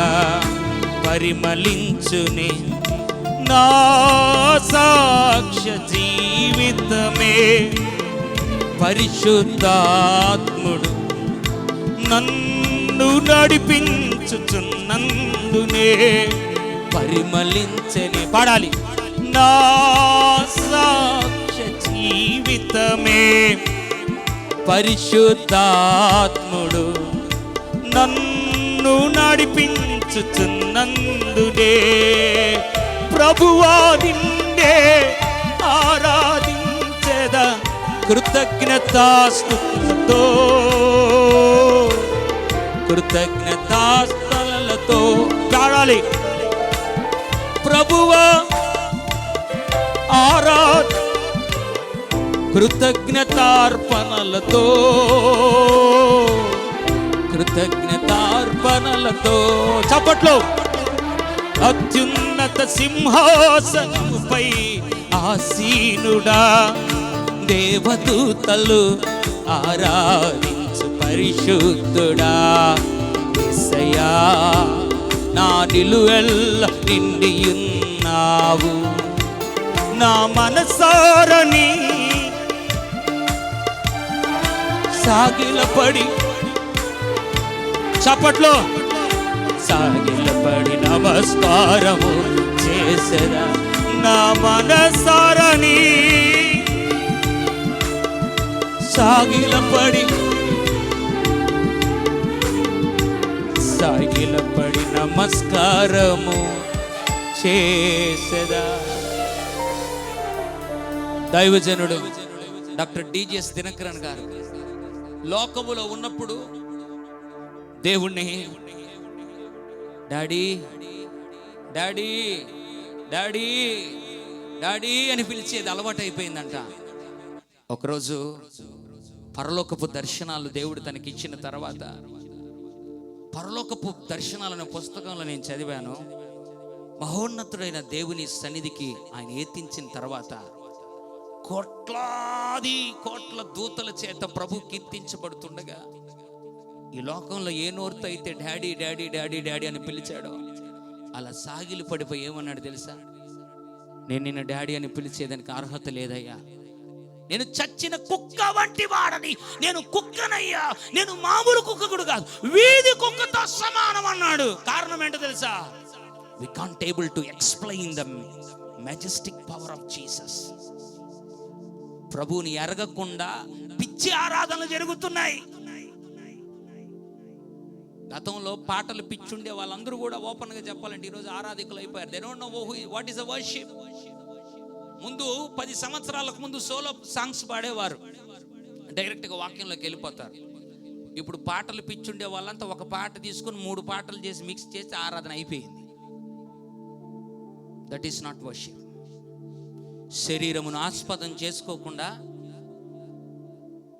పరిశుద్ధాత్మతో దేవుని ఆత్మ సహాయంతో చేసేదే నిజమైన ఆరాధన. పౌలు శీలుల ఆరాధన చేస్తూ ఉంటే చెరసాల నాయకులు, ఆ యొక్క చెరసాలలో ఖైదీలందరూ కూడా చప్పట్లు కొట్టి పాటలలో ఆరాధనలో వారు ఏకీభవించలే, కానీ జస్ట్ వారు విన్నారు అంతే. వారి బంధకాలు కూడా విడిపోయాయి. ఆరాధన భూకంపాలు ప్రకంపాలు సృష్టిస్తుంది. ఆరాధన, చాలా మందికి ఆరాధన గొప్పతనం తెలియదు, అందుకే చాలా మంది ఆరాధన సమయానికి రారు, ఆరాధన అయిపోయిన తర్వాత వస్తారు. కారణం ఏంటి? ఆరాధనలో కూడా అద్భుతాలు దేవుడు చేస్తాడని చాలా మందికి తెలియదు. దేవుని బిడ్డలారా, ఆరాధన, మీరు మీకు తెలియని దాన్ని ఆరాధిస్తున్నారు, మేమైతే మాకు తెలిసిన దాన్ని ఆరాధిస్తున్నాం. ఒకడంటాడు, దేవుడు రాజు కాబట్టి, మనం రాజులకు రాజు బిడ్డలం కాబట్టి 1,50,000 టీషర్టు వేసుకొని ఆరాధన చేస్తున్నాడు. Is it A platform to worship? అదే అండి ఆరాధన చేసే క్రమం. పౌలు శీలలు ₹1,00,000 టీషర్ట్ వేసుకొని ఆరాధన చేయలే, దెబ్బలలో రక్తపు మడుగులు ఆరాధించారు. యేసు ప్రభువు యొక్క సర్వభౌమ అధికారం, దేవుడు గొప్పవాడు అనే దర్శనము లేకుండా పోతే, దేవుని బిడ్డలారా, నీ ఆరాధన నీ కప్పు దాకా కూడా వెళ్ళదు. దేవుడు గొప్పవాడు అనే దర్శనం నీకుంటే, యేసు ప్రభు చెప్తున్నాడు, తెలియని దాన్ని ఆరాధించారు, మేమైతే తెలిసిన దాన్ని ఆరాధిస్తున్నాం. మరి సమరయ స్త్రీ తెలియని దాన్ని ఆరాధించిందనంటే విగ్రహాలు పెట్టుకునిందా? కాదే, వారు కూడా ధర్మశాస్త్రం ఎరిగి ఆరాధించారు, కానీ వారి ఆరాధన వాక్యానుసారమైన ఆరాధన కాదు. కానీ యేసు ప్రభు చేసే ఆరాధన ఎరిగిన ఆరాధన, తెలిసిన ఆరాధన. ఈరోజు నేను చెప్పదలిసిన మాట ఏంటో తెలుసా? ప్రభు గొప్పవాడు అనే దర్శనం ఎంత గొప్పదో చెప్పమంటారా? నీ ఆరాధన వినగానే పరలోకంలో దేవుడు అలా, గుర్తుపెట్టుకోండి, భూమి మీదకి దిగి రావడం ప్రారంభిస్తాడు. Difference between the prayer and the worship. ప్రార్థన, గుర్తుపెట్టుకో, మన మనవులను పరలోకమునకు తీసుకెళ్తుంది. కొర్నేలి, నీ ప్రార్థన దేవుని సన్నిధికి జ్ఞాపకార్థంగా చేరింది. ప్రార్థన మనలను పరలోకం తీసుకెళ్తుంది. ఆరాధన పరలోకములో ఉన్న దేవుణ్ణి భూమి మీదకి తీసుకొస్తుంది. స్తుతులపై ఆయన ఆసీనుడవుతాడు. స్తుతులపై ఆయన ఆసీనుడవుతాడు. స్తుతులపై ఆసీనుడవుతాడు. ఆరాధన అభిషేకంలో నింపబడి సరైన క్రమములో ఆరాధన చేసుకుంటూ పోతూ ఉంటే, నువ్వు అడగకపోయినా ఎవ్వరూ ఎక్కలేని ఎత్తైన కొండల మీదకి దేవుడు ఎక్కిస్తాడు. పౌలు శీలలు చేసిన ఆరాధన చెరసాల నాయకుని ఇంటిలో సైతము రక్షణ కార్యం జరిగించింది. ప్రభు గొప్పవాడు అని అనుభవపూర్వకంగా ఎరిగిన సమరయ స్త్రీ జీవితంలో తెలియని దాన్ని ఆరాధన కాదు, తెలిసినది ఆరాధన. తెలిసిన విధానాల్లో ఆరాధన. క్రొత్త బండి ప్రమాదం. అబ్బా, వండర్ఫుల్ దావీదు, నాకంటే నువ్వు జ్ఞానవంతుడు. నేను అసలు బండి గురించే చెప్పలే, నాకు ఆ తెలివితేటలు రాకుండా పోయాయి. నువ్వు కొత్త బండిలో నా మందసం మోస్తుంటే నేను చాలా ఆనందపడుతున్నాను అని దేవుడు అన్నాడా? నో. వాక్యపు వెలుపట చేసే ఆరాధనలో ఎప్పుడు కూడా దేవుడు మహిమపరచబడడు. ఇంకా మరణమే ఉంది కానీ జీవం ఉండదు. వాక్యానుసారంగా ఆరాధన చేయి. దేవా, నా ఆరాధన వాక్యమును అంతర్లీనమై ఉందా? నా ఆరాధన వాక్యానుసారమైంది కాదా? అవునా? నాకు తెలపండి. లేదా నేను మైమర్చిపోయి తెలియని దాన్ని ఆరాధిస్తున్నానా? తెలియని దాన్ని ఆరాధిస్తూ ఉన్నానా? తెలియని పద్ధతుల్లో ఆరాధిస్తూ ఉన్నానా? ఎట్లా పడితే అట్లా ఆరాధన, ఏది పడితే అది ఆరాధన. ఓ, ఈరోజు ఆరాధనకు అర్థం లేకుండా పోయింది. అదేదో కొత్త ఒక వర్షన్ వచ్చింది, ప్రాఫిటికల్ వర్షిప్, ప్రవచనాత్మకమైన ఆరాధన. ఇది బైబిల్లోనే లేదు. ఇది ప్రవచనాత్మకమైన ఆరాధన, ప్రవచనాత్మకమైన ఆరాధన. ఉన్న స్థలంలో ప్రభువుగా నువ్వు గుర్తించి ఆయన సర్వభౌమాధికారాన్ని ఎరగగలిగితే, ఆయన గొప్పవాడు అనే అనుభవం నీ జీవితాన్ని ఏం చేస్తుందో తెలుసా? ఆయనకిష్టమైన ఆరాధికుడిగా చేస్తుంది. ఆయనకిష్టమైన ఆరాధికుడిగా చేస్తుంది. ఒక 5 నిమిషాల్లో రెండవ మాట కూడా చెప్పాలి, చెప్పి ముగించేస్తాను. 3 అనుకున్నాను, 2తో ముగిస్తాను. త్వరగా 4వ అధ్యాయం 2వ మాట. 4వ అధ్యాయం త్వరగా 4వ అధ్యాయం 28, 29. 4:28, 29. ఆ స్త్రీ తన కుండ విడిచిపెట్టి ఊరిలోనికి వెళ్ళి మీరు వచ్చి నేను చేసినవన్నీ నాతో చెప్పిన మనిషిని చూడండి, ఈయన క్రీస్తు కాడా? వినండి, ఆ స్త్రీ చాలా జాగ్రత్తగా వినండి. ఏం విడిచిపెట్టింది చెప్పండి? ఏం విడిచిపెట్టింది? గట్టిగా ఏం విడిచిపెట్టింది? దేవుని బిడ్డలారా, వాస్తవానికి ఆ స్త్రీ ఎందుకు వచ్చింది అక్కడికి? నీళ్ళ కోసం వచ్చింది. ఇప్పుడు నీళ్లు నింపుకొని పోయిందా? అసలు కుండే వదిలిపెట్టిపోయిందా? కుండను విడిచిపెట్టి ఊరులోనికి వెళ్ళి, ఎంత వండర్ఫుల్ వర్డ్ చెప్పమంటారా? ప్రభువు గొప్పవాడు అనే దర్శనంలోనికి ఎప్పుడైతే వచ్చిందో, ఇక ఈ కొండతో నాకు పని లేదు. ప్రభువు గొప్పవాడు, ఈ 5 నిమిషాలు జాగ్రత్తగా వినండి అనే దర్శనము నీ లైఫ్లో అనవసరమైనవి నీ నుండి ఓడగొడుతుంది. అనవసరమైనవి దేవుడు నీ జీవితంలో ఏదైతే చేయాలనుకున్నాడో, ఏదైతే చేయించుకోవాలనుకున్నాడో, వాటికి అడ్డుగా ఉన్న ప్రతిదీ నీ జీవితం నుండి తొలగించే శక్తి ప్రభువు గొప్పవాడనే దర్శనం అనుకుంది. ఈ అభిషేకం దావీదులో ఎంత వండర్ఫుల్గా ఉంది చెప్పమంటారా? దావీదు ప్రభువు గొప్పవాడని ఎరిగిన తర్వాత ఏలాలోయలో యుద్ధం జరుగుతూ ఉంది. ఎవరెవరికి యుద్ధం జరుగుతూ ఉంది? త్వరగా ఇజ్రాయేలీలకు, చెప్పండి, ఫిలిస్తీన్లకు ఏం జరుగుతూ ఉంది?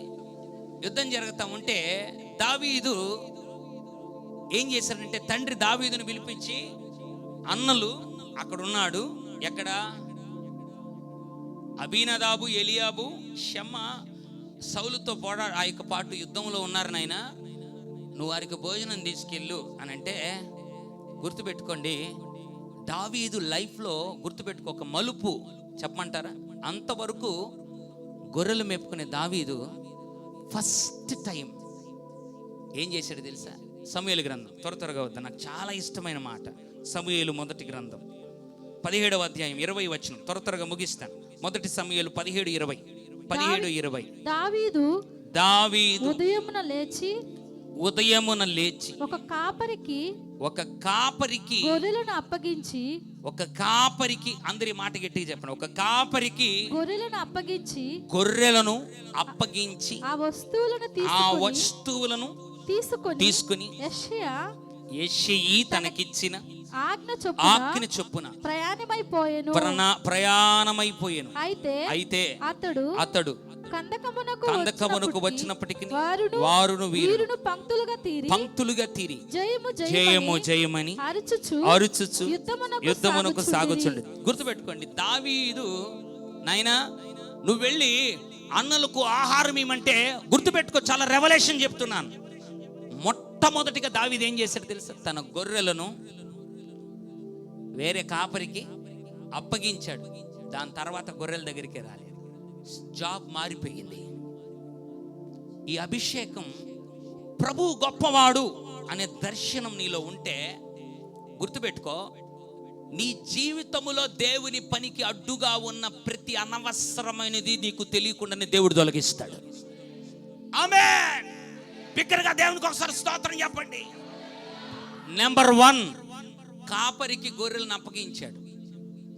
నెంబర్ 2, ఇప్పుడు చేతిలో తండ్రి ఏం పెట్టాడు చెప్పండి? చేతిలో తండ్రి ఏం పెట్టాడు? 6 వస్తువులన్నీ పెట్టాడు. ఎవరికి ఇవ్వని? అన్నలకి ఇవ్వని. అక్కడ పోయేసరికే ఒక మాట చెప్పాలంటే క్యారీర్ తీసుకుపోయాడు. అన్నలు బాగా ఫైటింగ్ చేసి ఏదో కిరీటం పెడతారని తండ్రి క్యారీర్ పంపిస్తే, ఆ క్యారీర్ తీసుకొని పోయి అక్కడికి పోయేసరికి ఈ గొడవ చూసేసరికి ఏం చేశాడు తెలుసా? 22వ వచనం చూడండి. 22వ వచనం, యుద్ధ సన్నద్ధులై 22 మొదటి సమూయేలు 17:22. దావీదు తాను తెచ్చిన వస్తువులను సామాగ్రిని కనిపెట్టు వాని వశము చేసి పరిగెత్తిపోయి సైన్యములో చొచ్చి కుశల ప్రశ్నలు తన సహోదరులను అడిగాను. చాలు, గట్టిగా ప్రభుకు ఒకసారి స్తోత్రం చెప్పండి. గట్టిగా చెప్పాలి, సరిపోదు. నెంబర్ 1, జీవితంలో ఉన్న గొర్రెలు ఊడిపోయాయి. నెంబర్ 2, తండ్రికి తగిలించాడు కదా ఈ క్యారీర్ వస్తువులు, ఈ జున్నుగడ్డలు, రొట్టెలు, ఇవి కూడా జీవితంలో నుంచి ఊడిపోయాయి. యుద్ధంలోకి వచ్చాడు. వచ్చిన తర్వాత సౌలు అన్నాడు, నాయనా నువ్వు బాలుడువు, నీకు బలం చాలదు, నువ్వు నేను ఒకవేళ ఏదో పెద్ద మనసు చేసుకొని నువ్వు పోట్లాడడానికి నేను అనుమతించినా కూడా నేను ఇచ్చినటువంటి వస్తువులన్నీ నువ్వు తొడుక్కోవాలి అన్నప్పుడు దావీదు సౌలు ఇచ్చిన వస్తువులన్నీ ఏం చేశాడు తెలుసా? తొడుక్కున్నాడు. చూద్దాం త్వరగా 17:38-39. పిమ్మట సౌలు తన యుద్ధ వస్త్రములను దావీదునకు ధరింపజేసి రాగి శిరస్నానం ఒకటి అతనికి కట్టి యుద్ధ కవచం తొడిగించెను. ఈ సామాగ్రి దావీదునకు వాడుక లేదు గనుక తాను తొడిగిన వాటిపైన కత్తి కట్టుకొని వెళ్ళగలిగినది లేనిది చూచుకొని తర్వాత దావీదు ఇవి నాకు వాడుక లేదు, వీటితో వెళ్ళలేనని సౌలుతో చెప్పి తీసివేసి, ఏంటండి రాజు తను వాడే కవచము, యుద్ధ వస్త్రాలు, కత్తి ఇవన్నీ ఇస్తే కూడా వాటిని కూడా దావీదు ఏం చేశాడు? గుర్తుపెట్టుకో, దేవుడు గొప్పవాడన్న దర్శనం నీకు తెలియకుండానే దేవుని కొరకై ఒక పాత్రగా, ఒక సాధనంగా నిన్ను మలుస్తుంది. మొదటిగా గొర్రెలు ఊడిపోయాయి, ఆ తర్వాత డైరెక్ట్గా అంతఃపురంలో సౌలు పదవి ఇచ్చేశాడు. 2, తండ్రి ఇచ్చినటువంటి పని, ఆ వస్తువులు తీసుకెళ్లి ఆ పని అది ఊడిపోయింది. 3, దేశాన్ని పరిపాలించే రాజు తొడిగిన వస్త్రాలు, కవచాలు కూడా తీసేశాడు. తీసేసిన తర్వాత ఇప్పుడు బైబిల్ మళ్ళీ మీరు ఇంటికి వెళ్ళాక చదివితే దావీదు 10,000 కొలది విజయం సాధించాడు. అంత మాత్రం కాదు, అప్పుడు నుండి ఈ అభిషేకం దావీదుని దేశంలో ఒక అగ్రస్థానంలో నిలబెట్టే రాజరికాన్ని దావీదులో ఉట్టిపడే విధంగా చేసింది. ఎందుకు ఈ మాట చెప్తున్నాను తెలుసా? ఆ స్త్రీ తన కొండను విడిచిపెట్టి ప్రభు గొప్పవాడు అనే దర్శనం, నిజంగా దేవుడు నిన్ను వాడుకోవాలి అని అనుకుంటే నీలో నుండి లోకములో నీకు ఆపాదించిన, అంటకట్టిన ఏ పని నుండైనా నిన్ను దూరపు చేస్తుంది. దేవుడు తన పని కొరకే నిన్ను సిద్ధపరుస్తాడు. ప్రభువు గొప్పవాడు అనే దర్శనం కుండనే విడిచిపెట్టే విధంగా చేసింది. దేవుని బిడ్డలారా, పౌలు అన్నాడు, ఏవేవి లాభకరములై ఉండెనో వాటన్నిటినీ నష్టముగా ఎంచి. ఎప్పుడు కూడా నష్టము లాభం అవ్వాలని ప్రయత్నిస్తాం, కానీ లాభాన్ని నష్టంగా చేసుకోవాలని ఎవరు కూడా ఆశించాం. కానీ పౌలు లాభమును నష్టం చేసుకున్నాడు. కారణం, అన్నీ ఓడగొట్టేశాడు దేవుడు. వాటన్నిటిని నష్టంగా, జబుదయి కుమారులను పిలిస్తే వారు తండ్రిని దోనెను సమస్తమును విడిచిపెట్టి ఆయనను వెంబడించిరి. సీమోనును పిలిచినప్పుడు వారు సమస్తమును విడిచిపెట్టి ఆయనను వెంబడించిరి. ఈ మధ్యాహ్న కాల సమయంలో దేవుడు గొప్పవాడు అనే దర్శనము నీకులో ఉన్నట్లయితే, దేవుడు గొప్పవాడని నేను ఎరుగుదును అని ప్రగాఢ నమ్మకం, విశ్వాసం నీలో ఉన్నట్లయితే, నీ జీవితములో ఆటంకంగా ఉన్నవన్నీ తొలగిపోతున్నాయి, అడ్డుగా ఉన్నవన్నీ తొలగిపోతున్నాయి, నిన్ను విసిగించేవన్నీ తొలగిపోతున్నాయి. నీ జీవితంలో మార్పు చూడబోతున్నావు. దర్శనములో నా యేసయ్య నిన్ను నాటబోతున్నాడు, దర్శనములో నిలబెట్టబోతున్నాడు. మాటలతో కాదు, సేవ సమర్పణతో కూడింది. మాటలు పనిచేయవు. దేవుడు నిన్ను నలిపినా కూడా దేవుడు మళ్ళీ చిగురింపజేస్తాడు. ప్రభువు గొప్పవాడు అనే దర్శనం సమరయ స్త్రీకి మొదటిగా గుర్తుపెట్టుకో, ఎలా ఆరాధించాలో నేర్పించింది. 2, జీవితంలో ఉన్న ప్రతి అనవసరమైంది తొలగించేసింది. ప్రభువా, నేను కూడా నీ కోసం వాడబడాలని ఆశపడుతున్నాను నాయనా, నీ రాజ్యం కొరకు ఆశపడుతున్నానయ్యా. ఈ రోజున నీ వ్యాధి ఏదైనా, ఈ రోజున నీ దుఃఖం ఎంతైనా, ఈ రోజున నీ అప్పులు ఎంతైనా, ఈ రోజు నీకున్నటువంటివి ఎంత భయంకరమైనవైనా, మోయలేని భారమైన నీ జీవితంలో నిన్ను పీడిస్తున్నటువంటి భయంకరమైన సమస్యలైన, లేదా హృదయం నుండి తొలగిపోని గాయమైన, వెనువెంట పడుతున్నటువంటి గతమైన, దేవుడు నిన్ను మార్చగలడు, వాడుకోగలడు. నీ జీవితంలో ఆయన చిత్తమునకు విరోధంగా ఉన్న ప్రతిదీ పెరిగివేయగలడు. నువ్వు నమ్మితే దేవుని మహిమను చూస్తా. తలలు వంచండి. దేవా, 5 మంది భర్తలతో ఉన్న సమరయ స్త్రీనే నువ్వు వాడుకున్నావు, నన్ను కూడా వాడుకో ప్రభు. నా జీవితంలో నీ కార్యాలు చేయండి. అలాగే మోకాళ్ళ మీదకి వస్తాం, ఇంకా సమయం అయిపోయింది కాబట్టి మోకాళ్ళ మీదకి వస్తాం. అడగండి, దేవా నా జీవితాన్ని మార్చండి. అడగండి, దేవా నా జీవితాన్ని మలచండి. త్వరగా నా జీవితం ఆశీర్వాదకరంగా చేయండి అయ్యా. నోరు తెరిచి అందరూ బిగ్గరగా ప్రభుని అడగాలి. నీ జీవితంలో దేవుడు కార్యాలు చేస్తున్నాడు, అద్భుతాలు చేస్తున్నాడు, ఆశ్చర్య కార్యాలు చేస్తున్నాడు, సూచక్రియలు చేస్తున్నాడు. ఆత్మతో సత్యముతో నిన్ను ఆరాధించేవాడిగా చేయండి ఆయన. ఆత్మతో సత్యముతో నిన్ను ఆరాధించేవాడిగా నన్ను చేయండి అయ్యా. దేవా, మోయలేనివి ఎన్నో నా జీవితంలో ఉన్నాయి. అనవసరమైన నాయన అభివృద్ధిని ఆటంకపరిచే తీగలు ఎన్నో ఉన్నాయి ప్రభా. నా జీవితం నుండి నీ కార్యాలు జరిగించి నువ్వు గొప్పవాడనే దర్శనముతో నన్ను నింపి నడిపించు యేసయ్యా. అడగండి, దేవా నన్ను నీ ఆత్మతో నింపండి, నీ శక్తితో నింపండి, నీ బలముతో నింపండి, నీ ప్రసన్నతతో నింపండి, నీ మహిమ కొరకై జీవింపజేయండి. నా జీవితంలో ఉన్న కొత్త బండ్లు తొలగించయ్యా. ప్రార్థన లేదు, వాక్యం లేదు, కానీ ఆరాధన ఆరాధన ఆరాధనని ఆరాధన చేస్తున్న పిచ్చి ఆరాధికుడుగా పిచ్చి ఆరాధనలో నేనున్నానయ్యా. అది నిజమైన ఆరాధన కాదు, వాక్యానుసారమైన ఆరాధన కాదయ్యా. అది కేవలం ఒక పెర్ఫార్మెన్సే కానీ నాయన నీ సన్నిధి ప్రసన్నత ప్రెజెన్స్ తీసుకొచ్చేదిగా లేదని ఈ మధ్యాహ్నం నాతో మాట్లాడావు. నా ఆరాధనలో నాయన ఆత్మతో సత్యముతో చేసే ఆరాధన దేవా, సమభూమి గల ప్రాంతములో నన్ను నడిపించేసయ్యా. ఇది మొదలుకొని నాయన నిన్నుగా ఆరాధించే ఆరాధికుడిగా చేయండి. ఆత్మతో సత్యముతో చేసే ఆరాధికుడిగా చేయండి అయ్యా. ఆత్మతో సత్యముతో చేసే ఆరాధన నాలో ఉంచండి అయ్యా. శరీరమును ఆస్పదము చేసుకోకుండా దేవుని యొక్క ఆత్మ వలన ఆరాధన చేసే ఆరాధికుడుగా నన్ను మార్చండి అయ్యా, నన్ను మలచండి అయ్యా. అడగండి ఒక్క నిమిషం, దేవా కృప చూపండి యేసయ్యా, కృప చూపండి యేసయ్యా. తండ్రి నీకు మహిమ కలుగును గాక, తండ్రి నీకు మహిమ కలుగును గాక. లైవ్ వీక్షిస్తున్న వారి జీవితమును దర్శించమని ప్రార్థన చేస్తున్నాం.